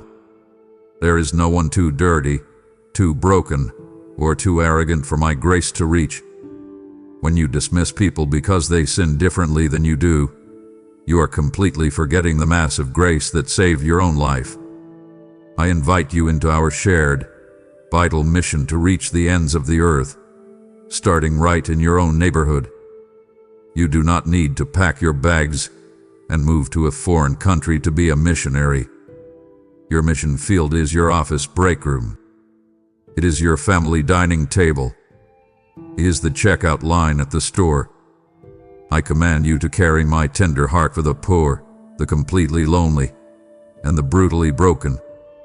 When you offer a genuine smile to someone who feels totally invisible, you are literally being my hands and feet. When you choose to speak life and gentle truth over someone who is drowning in self-hatred, you are actively pulling them out of the fire. There is a massive, warring celebration in the kingdom of heaven over just one single sinner who turns back to me. You have the incredible privilege of being a part of that eternal joy. Stop wasting your life solely chasing your own personal comfort and your own fragile reputation. Look around you. The harvest is absolutely ripe, but the workers are incredibly few. I am calling you to step up. Of the unlovable, to give the unforgivable. Show this dark, dying world exactly what my fierce, sacrificial love looks like in real time. Your everyday interactions carry massive, eternal weight. Do not waste them. My child, I am holding a clock, and I need you to understand exactly how fast the hands are moving. You live your life as if you have an endless, infinite supply of tomorrows. You endlessly scroll through mindless videos on your phone for hours, completely numbing your brain. You waste entire weekends binge-watching shows that add absolutely zero value to your soul. You spend months holding on to petty, stupid grudges that drain your vital energy. Stop throwing away your life. I command you to ruthlessly count your days so you may actually gain a heart of true wisdom. Your time on this earth is a rapidly fading vapor. It is incredibly brief, and you will be held entirely responsible for how you spent the precious breath I put in your lungs. I have not given you life just so you can simply exist, pay your bills, and die. I have given you very specific, powerful talents, unique gifts, and a distinct sphere of influence. I invite you to fiercely invest those talents for the massive growth of my kingdom. Are you great at organizing? Use it to serve the chaos around you. Are you a gifted listener? Sit with the deeply broken and let them pour out their pain. Are you good at making money? Use it to aggressively fund the rescue of the poor and the oppressed. Stop burying your massive potential in the dirt of fear and laziness. I expect a return on the incredible investment I have made in you. You must immediately evaluate your current priorities through the sharp, clear lens of eternity. When you take your final breath, you will not care about how many social media followers you had. You will not care about the title on your office door or the brand of the car parked in your driveway. All of those shiny, expensive things will burn into worthless ash. The only thing that will matter is how deeply you loved me and how fiercely you loved others. Refuse to waste another single day chasing the hollow, empty win. I command you to live entirely intentionally for the absolute glory of my name. Wake up every single morning and ask me, Father, what is our specific mission today? Let me interrupt your carefully planned, rigid schedule. Let me prompt you to text that friend who is secretly struggling with depression. Let me push you to give up your comfortable evening to serve someone who has absolutely nothing to give you in return. Reclaim your time today. Stop giving your best hours to a screen and start giving them to your eternal purpose. Step fully into the present moment and make it count forever. My precious one, you have heard my call to count your days and invest in what truly matters before the sun sets on this age. I am testing the soil of your heart today, asking you to move from being a listener of the word to an active builder of my kingdom. I invite you to use your super thanks or the PayPal link below to ensure that my divine warnings reach the ears of those who are still sleeping in the dark. Every dollar you invest is a strike against the kingdom of darkness, a way to trim the lamps of the weary before the bridegroom arrives. I declare that your financial stewardship today will unlock new dimensions of my favor and protection over your household and your career. I will rebuke the devourer for your sake and cause your life to be a testament of my supernatural provision. I command you, do not let this divine appointment pass you by, but act with urgency and invest in the souls I am calling home.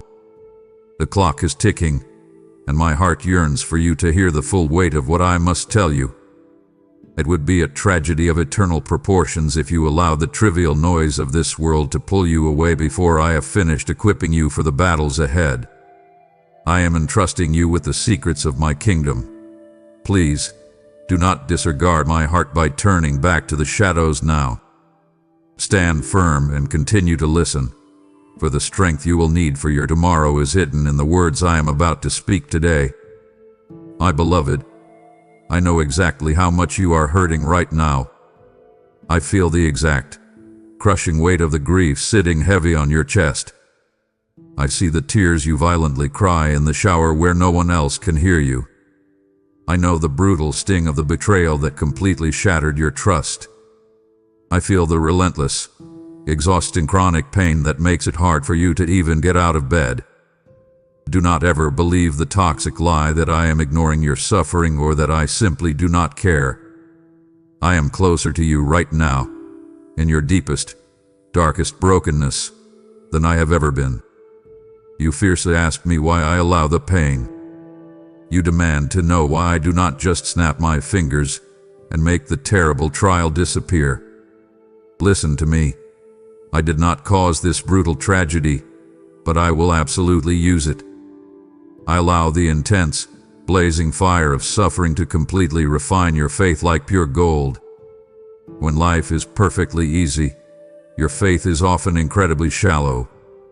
It is only in the dark, suffocating valleys that you truly learn how to desperately lean your entire weight on me. The painful fire is burning away your selfish pride, your fragile self-reliance, and your desperate need for control. It is violently forging a fierce, unshakable resilience inside of you that cannot be created any other way.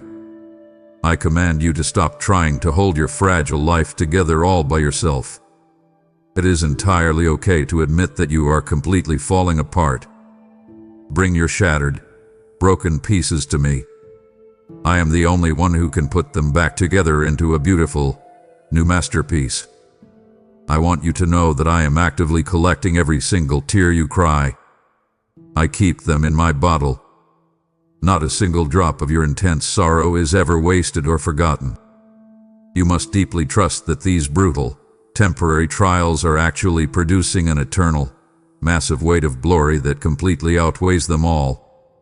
You cannot see the grand, beautiful tapestry from the messy, knotted underside where you are currently standing. But I see the final, glorious picture. I promise you that I will never, ever leave you alone in the fire. I am standing right beside you in the flames, making sure they do not consume you. I am actively working all of these terrible things for your ultimate, eternal good. Find your immense strength in the absolute assurance that my hand is firmly holding yours, and I will safely pull you through this dark night into the breaking dawn. My child, I want you to look closely at the foundation you are building your life upon. Every single day, you are bombarded by a million different opinions. You open your phone, and suddenly a dozen strangers are aggressively telling you how to live, how to heal, how to raise your children, and how to find peace. You hear the loud, confident voices of politicians, the polished advice of modern experts, and the well-meaning but flawed opinions of your friends. And yet, with all of this endless information at your fingertips, your mind is more confused and your heart is more anxious than ever before. I command you to stop anchoring your heavy soul to the fragile, shifting sand of human opinion. The trends of this world change with the wind. What society calls truth today, it will completely cancel tomorrow. You can't build a secure home in the middle of a violent storm if your foundation is constantly moving. I invite you to radically shift your weight onto the solid, immovable rock of my holy word. My scripture is not just a dusty collection of ancient stories or a rigid list of boring rules. It is my literal breath on a page. It is fiercely living, highly active, and sharper than any double-edged sword. When you open the Bible, you are not just reading a book, you are actively sitting in a room with me, listening to my voice speak directly into your modern chaos. I command you to start using my word as the final, absolute anchor for your tired soul. When your mind violently spins with the lie that you are a failure, you must boldly drop the heavy anchor of my truth. You are fearfully and wonderfully made. When panic aggressively tells you that you are going to lose everything, you drop the anchor. I will supply all your needs according to my riches in glory. You must understand how my truth completely shatters the heavy, suffocating bondage of lies. The enemy keeps you trapped by aggressively whispering terrible things about your identity and your future. The only way to break out of that dark, miserable prison cell is to forcefully shine the blazing light of Scripture into the corners of your mind. I command you to start hiding my word deep inside your heart. Do not just read a single verse in a rush before you run out the door. Chew on it. Think about it while you are driving. Speak it out loud while you are washing the dishes. When you hide my word inside of you, it acts as an automatic, powerful shield that aggressively, violently blocks the toxic arrows of doubt before they ever hit your chest. Make my unchanging commands the absolute foundation of your entire household. Stop trying to lead your family using the broken, empty wisdom of this age. Gather your children and speak my ancient promises over their lives. The promises I made to Abraham, to David, and to Paul are the exact same promises I am making to you right now. They do not expire. They do not weaken over time. They are completely, undeniably reliable across every single generation. Open the book today. Dust off the cover. Read the words and let my breath fill your exhausted lungs with massive, undeniable power. My beloved, let us have a very honest conversation about how you show your love for me. I see you attending the church services. I hear you singing the familiar songs. I watch you dropping money into the offering plate and checking off the boxes of your religious duties. But I need you to know something incredibly important. You can do all of those outward things perfectly and still have a heart that is completely far away from me.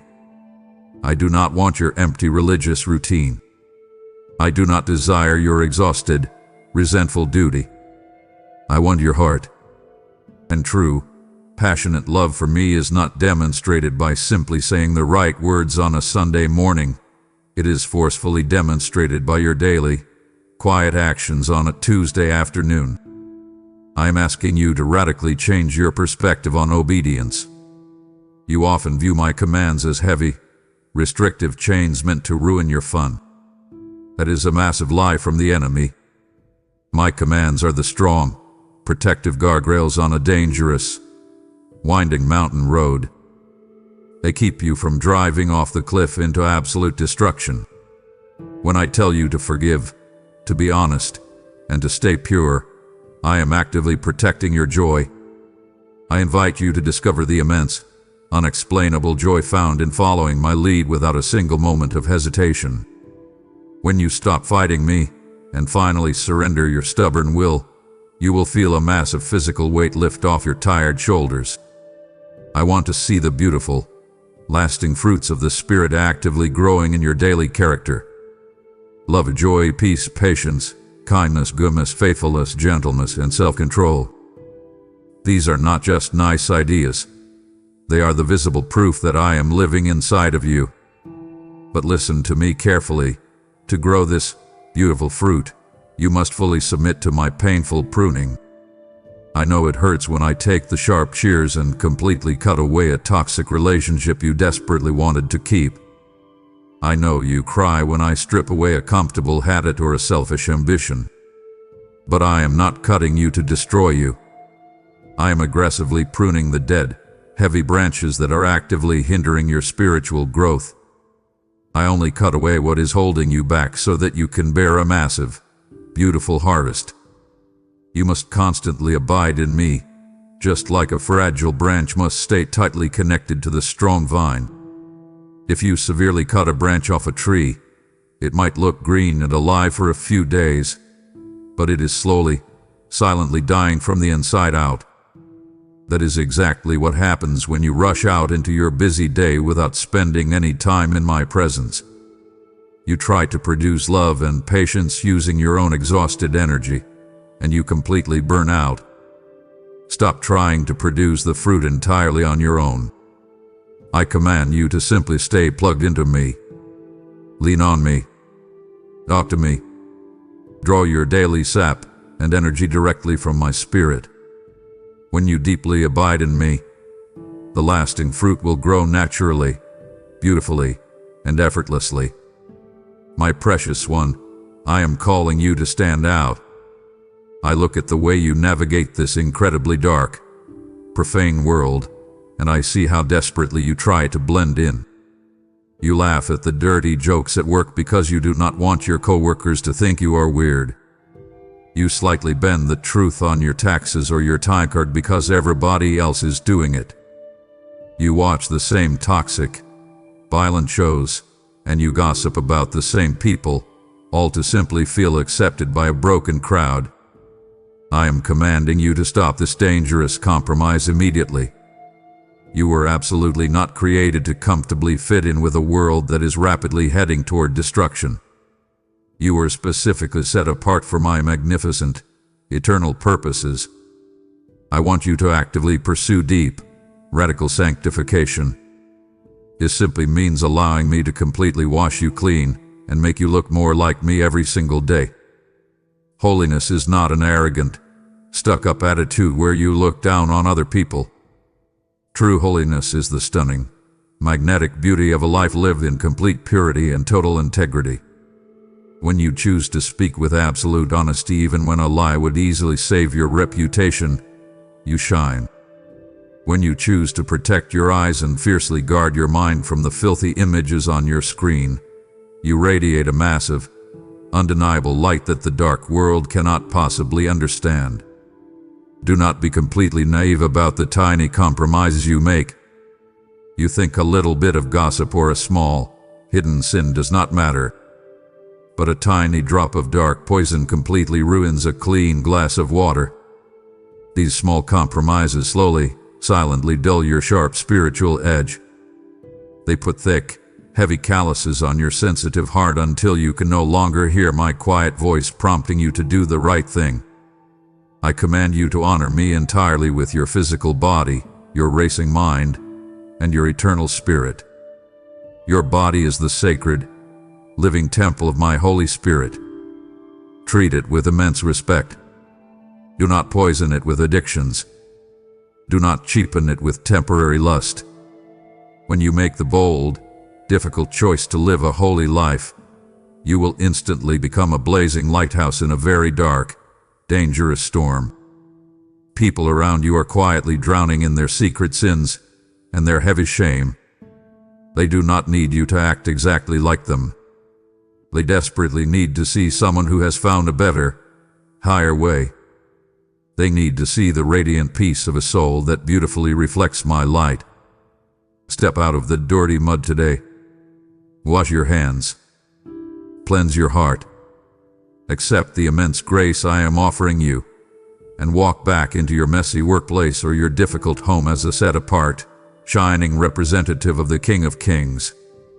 My child, stop running for just one moment. I can hear the rapid, exhausted beating of your heart. I can physically see the heavy, tight tension entirely locking up your neck and your shoulders. You are running an endless, brutal marathon on a treadmill that is moving faster and faster, and you are terrified that if you simply step off, your entire world will violently collapse. You are deeply weary. You are incredibly heavy-laden. You have carried the massive burden of providing, protecting, and pleasing everyone around you for far too long. I am speaking directly to your deep, bone-level exhaustion right now.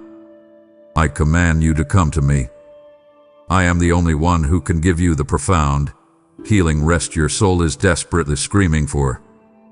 I want to talk to you about the forgotten rhythm of the Sabbath. You have twisted my gentle command into either a boring religious rule where you have completely ignored it, treating Sunday as just another day to catch up on your endless chores and emails. Sabbath is not a punishment. It is a massive, beautiful gift.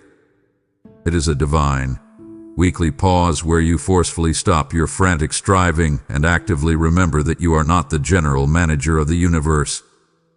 I hold the stars in the sky, and I can certainly hold your fragile life together while you take a nap. I invite you into deep, spiritual restoration. Turn off the loud screen. Close the heavy laptop. Step outside, breathe the fresh air, and simply exist in my peaceful presence. You must immediately release the crushing burden of trying to constantly save yourself. You act as if your ultimate survival entirely depends on your own exhausted hustle. That is an arrogant and terrifying way to live. I command you to deeply trust in my total, abundant provision for your every physical, emotional, and financial need. I feed the millions of birds every single morning, and they do not own a single bank account. How much more valuable are you to me? If I can carefully clothe the delicate wildflowers in stunning beauty, I will absolutely take care of your rent, your groceries, and your children. Take your trembling hands off the steering wheel of your life and let me drive. You will never, ever hear my quiet voice if you never, ever stop moving. I speak in the absolute stillness. I speak in the quiet pause between your racing thoughts. You must actively create physical and mental stillness in your life if you want to hear my heartbeat. Find a quiet room. Sit in a comfortable chair. Close your tired eyes. Stop giving me a rushed list of demands and simply sit in the quietness. In absolute quietness and unshakable confidence, you will find your true, massive strength. Let your tight muscles completely relax right now. Let the deep, heavy sigh out of your chest. You are safe. You are held. You are allowed to deeply, completely rest today. In this sacred moment of stillness, while your soul finally finds its rest in me, I am calling you to help me provide a sanctuary for others who are still heavy-laden. I have told you this so you may understand that your rest is sustained by your obedience to my gentle promptings. I am inviting you to support this channel through membership or a PayPal donation, becoming the oil that keeps the lamp of truth burning brightly for the exhausted and the lost. When you give to this mission, you are planting seeds in a garden that will feed generations yet to unborn. I promise to be your ultimate provider, making all grace abound toward you so that you will always have all sufficiency in all things. Your gift is a declaration that you trust my hand more than your bank account, and I will honor that faith with a peace that surpasses all understanding. I command you, follow the link in the description right now and let your generosity be the bridge that leads a broken soul back to my heart. My beloved, we are almost there, but the most critical part of our conversation is yet to come. It would deeply disappoint me to see you settle for a shallow peace when I am leading you into the deep waters of my ultimate power. Do not let your heart grow cold or weary in these final moments. The spiritual weight of what remains is too great for you to ignore. I am looking for your total surrender. Stay with me until the very end, so that when you finally step back into the world, you carry the full fire of my presence within you. My beloved, I must speak to you about a very dangerous, subtle trap you have slowly fallen into. I look at your heart, and I do not see the blazing, passionate fire that used to be there. I also do not see completely cold, hostile rejection. Instead, I see something far more dangerous. I see a comfortable, lukewarm indifference. You have settled into a safe, boring middle ground. You believe in me just enough to completely avoid feeling guilty, but not enough to actually change the way you spend your money, use your time, or love your neighbors. You want the comfortable benefits of my kingdom without the radical sacrifice of the cross. Listen to me with absolute clarity.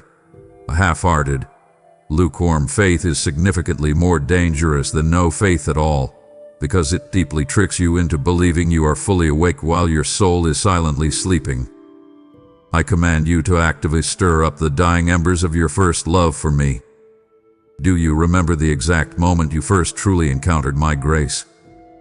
Do you remember how light your chest felt when your heavy sins were finally forgiven? You were completely on fire. You wanted to eagerly tell everyone about me. You loved reading my word. But slowly, the toxic cares of this world, the desperate deceitfulness of wealth, and the endless pursuit of comfort slowly threw cold water on your blazing fire. I am calling you back to that pure, explosive passion today. I am inviting you to be completely all in for the massive, eternal sake of the gospel. You must fiercely guard against the dangerous complacency of a highly comfortable life.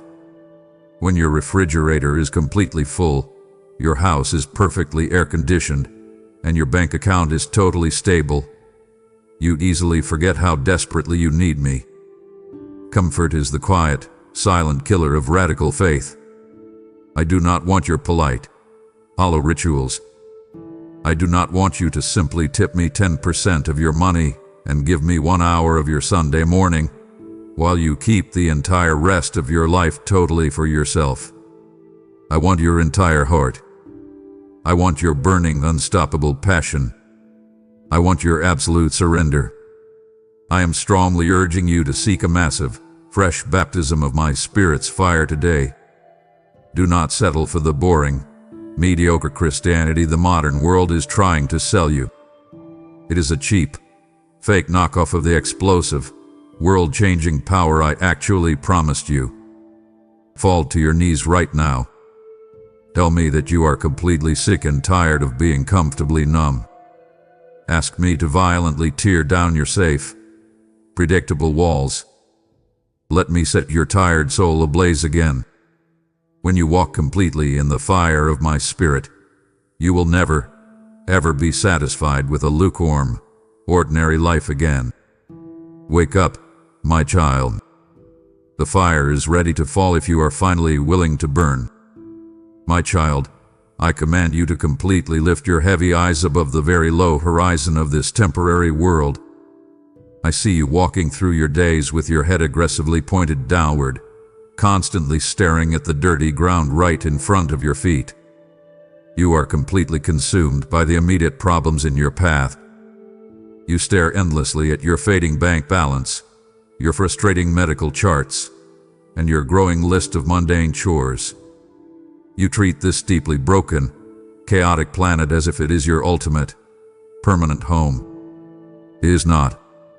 I am urgently reminding you today that your true, lasting citizenship is firmly established in heaven. You are merely a temporary traveler passing through a foreign, hostile land. You do not belong to the fragile systems of this earth. You belong entirely to me, and you belong to a kingdom that cannot be shaken, bought, or violently overthrown. I invite you to deeply understand how the magnificent hope of future glory must completely radically change how you live your life today. When you finally realize that you are going to live forever in absolute perfection, the massive, terrifying problems of your current Tuesday suddenly shrink into entirely manageable specks of dust. I know your current afflictions feel incredibly heavy. I know the chronic pain in your body is exhausting. I know the bitter sting of losing a loved one creates a gaping hole in your chest that feels impossible to fill. But I command you to aggressively compare your present, temporary suffering to the massive, unexplainable joy that is rapidly coming toward you. The pain of this short life is like a brief, dark tunnel. It is terrifying while you are in it, but it absolutely ends.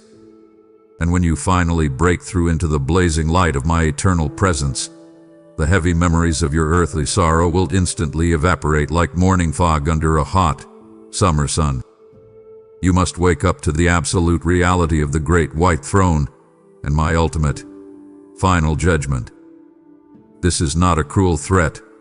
It is a profound, sobering truth designed to wake your soul from its dangerous slumber. There is a specific day rapidly approaching when the entire, noisy world will finally go completely silent. On that exact day, every single secret will be violently brought into the light, and every single hidden motive will be clearly exposed. I want you to live with that massive reality burning in your mind. It violently shifts your daily priorities. It stops you from engaging in petty, stupid arguments with your neighbors. It completely stops you from chasing hollow, empty riches that you cannot possibly take with you. I want you to actively start longing for the spectacular day when every single knee on this earth shall forcefully bow to me. Imagine that glorious moment. The very politicians who mocked my name, the powerful leaders who entirely ignored my laws, and the dark forces that tried to completely destroy your life. They will all be forced to drop to the ground and loudly confess that I am the absolute Lord of all. You do not have to live in fear of the future, because you already know exactly how the great story ends. I have already secured the final, ultimate victory. Stop living like a terrified, defeated victim. Start walking, talking, and acting like a fully authorized citizen of heaven who is simply waiting for their king to finally call them home. My beloved, I must ask you a very direct question. Why are you keeping me a secret? I look at your daily life, and I see how aggressively you hide your faith from the people around you. You are incredibly quick to tell your coworkers about a new restaurant you tried, a funny movie you just watched, or a new exercise routine you discovered. But when it comes to the massive, life-altering grace that literally saved your soul from the pit of hell, you completely lose your voice. You awkwardly look down at the floor, terrified of being judged, deeply afraid of making things uncomfortable, and totally paralyzed by the fear of what mere humans might think of you. I command you to urgently break this heavy, toxic silence today. I am inviting you to boldly share the powerful, undeniable story of exactly what I have done in your life. I am strongly calling you to be my actual, physical hands and feet to a completely dying, desperate generation. Look closely at the people sitting next to you in your office, standing behind you in the grocery store, and living directly across the street from your house. They are secretly drowning in profound depression, crippling anxiety, and terrifying addictions. They are completely starving for a tiny drop of real hope. I did not pull you out of the dark fire just so you could sit comfortably in a safe, air-conditioned church building and keep the living water entirely to yourself. I command you to open your mouth. It requires massive, undeniable boldness to speak my name in public, but I have already given you the exact Holy Spirit power you need to do it.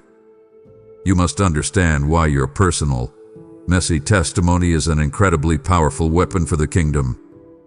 People could easily argue with deep theology. They can aggressively debate religious rules, but they absolutely cannot argue with your completely changed life. When you look a broken person right in the eyes and say, "I used to be completely addicted, entirely bankrupt, and violently suicidal, but Jesus Christ stepped into my darkness and completely pulled me out," that raw, honest truth violently shatters the enemy's strongholds. Your old, painful scars are not something to carefully hide in shame. They are the undeniable, visible proof of my miraculous healing. I invite you to actively start inviting others into the massive, joyful banquet of my salvation. Stop assuming that people do not want to hear about me. They are desperately waiting for someone, anyone, to simply offer them a way out of their profound misery. I promise you a massive, eternal reward for those who faithfully lead many to righteousness. When you finally arrive in heaven, the greatest joy will not be the streets of gold. It will be looking around and seeing the very faces of the specific people you personally invited to the table. Do not let the people you see every single day slip into a dark, Christless eternity because you were simply too embarrassed to speak up. Take a deep breath, violently push past your fear, and open your mouth today. My precious one, I need you to pause absolutely everything you are doing right now and look directly at the heavy, brutal cost of your freedom. You carelessly throw around the word love every single day. You love your morning coffee. You love your comfortable bed. You love your favorite song. But I need you to deeply comprehend a radical, violent, and completely sacrificial love that entirely shatters human logic. I invite you to closely contemplate the agonizing, suffocating darkness of Gethsemane for your sake. See me kneeling in the dirty, cold dirt, sweating literal drops of thick blood, feeling the massive, crushing weight of every single sin you would ever commit violently pressing down on my chest. I felt your angry lies, your secret lust, your bitter pride, and your deepest shame. It physically crushed me, yet I willingly chose to drink that deeply bitter cup entirely for you. I want you to vividly remember the pure, innocent blood that was brutally spilled to perfectly reconcile us forever. When the massive, rusted nails were violently driven through my wrists and my feet, I was actively thinking of your specific name. Every single breath I took on that rough wooden cross was an excruciating, burning agony. But I refused to come down. Why? Because I looked through the corridors of time. I saw you sitting there feeling entirely worthless, entirely unlovable, and completely lost. And I decided that your eternal life was absolutely worth my painful, brutal death. Listen to me very carefully. If you were the absolute only human soul left on this entire earth, I still would have gone to the cross just for you. My love for you is that intensely personal and that violently fierce. I command you to stop living as if the story ended in that dark, cold tomb. I won the ultimate, massive victory over death, hell, and the grave through the explosive power of the resurrection. When I violently kicked the heavy stone away and walked out of the grave alive, I entirely shattered the heavy chains that were meant to hold you down forever. You do not serve a dead, historical philosopher. You serve a fiercely alive, unconquerable king who holds the actual keys to death in his hands. Because I live, you no longer have to fear the grave. Death is no longer a dark, terrifying end. It is simply a bright, open doorway directly into my arms. I am extending a permanent, royal invitation for you to come and sit at my grand table for all eternity. You do not have to earn your seat. The massive price for your meal has already been paid in full by my own blood. I want you to deeply understand that my massive, sacrificial love is the absolute beginning and the complete end of your entire existence. It is the solid ground you walk on, the air you breathe, and the protective roof over your head. When the toxic world aggressively tells you that you are entirely worthless, I command you to look directly at the blood-stained cross and the empty tomb. That is your true value. That is how deeply, passionately, and relentlessly you are loved. My child, we have reached the very end of this sacred conversation, and you are standing at the most critical, massive crossroads of your entire life. Look directly at the two completely different paths branching out right in front of your feet. I have placed life and death, immense blessing and terrible curse, clearly before you. You cannot stay exactly where you are. You cannot hit pause. You must make a decision. I am strongly pleading with you to understand the absolute finality of the choice that lies heavily before you right now. If you close this screen, walk away, and go back to your exact same frantic, stressful, distracted life, you are actively choosing the dark, heavy path of destruction. I command you to stop entirely. Choose life this very day. Look at me. My arms are wide open, fully extended, and desperately waiting for your simple, honest yes. I am not asking you to climb a massive mountain. I am not asking you to perfectly fix all your broken habits before you come to me. I am simply asking you to fall entirely into my waiting arms. Do not violently harden your heart while it is still graciously called today. You do not know if you will even have a tomorrow. You do not know if your fragile heart will still be beating when the sun comes up. The dangerous illusion of endless time is the enemy's most successful, toxic trap. Break the glass right now. Step out of the dangerous illusion and step fully into absolute reality. I want you to physically feel the massive, overwhelming peace that immediately awaits you the exact moment you finally surrender. The second you forcefully drop your heavy weapons, the second you stop fighting me and whisper, God, I am totally yours.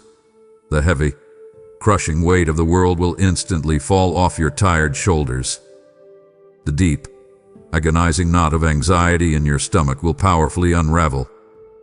You will finally be able to take a full, deep breath of clean air. This is not a fairy tale.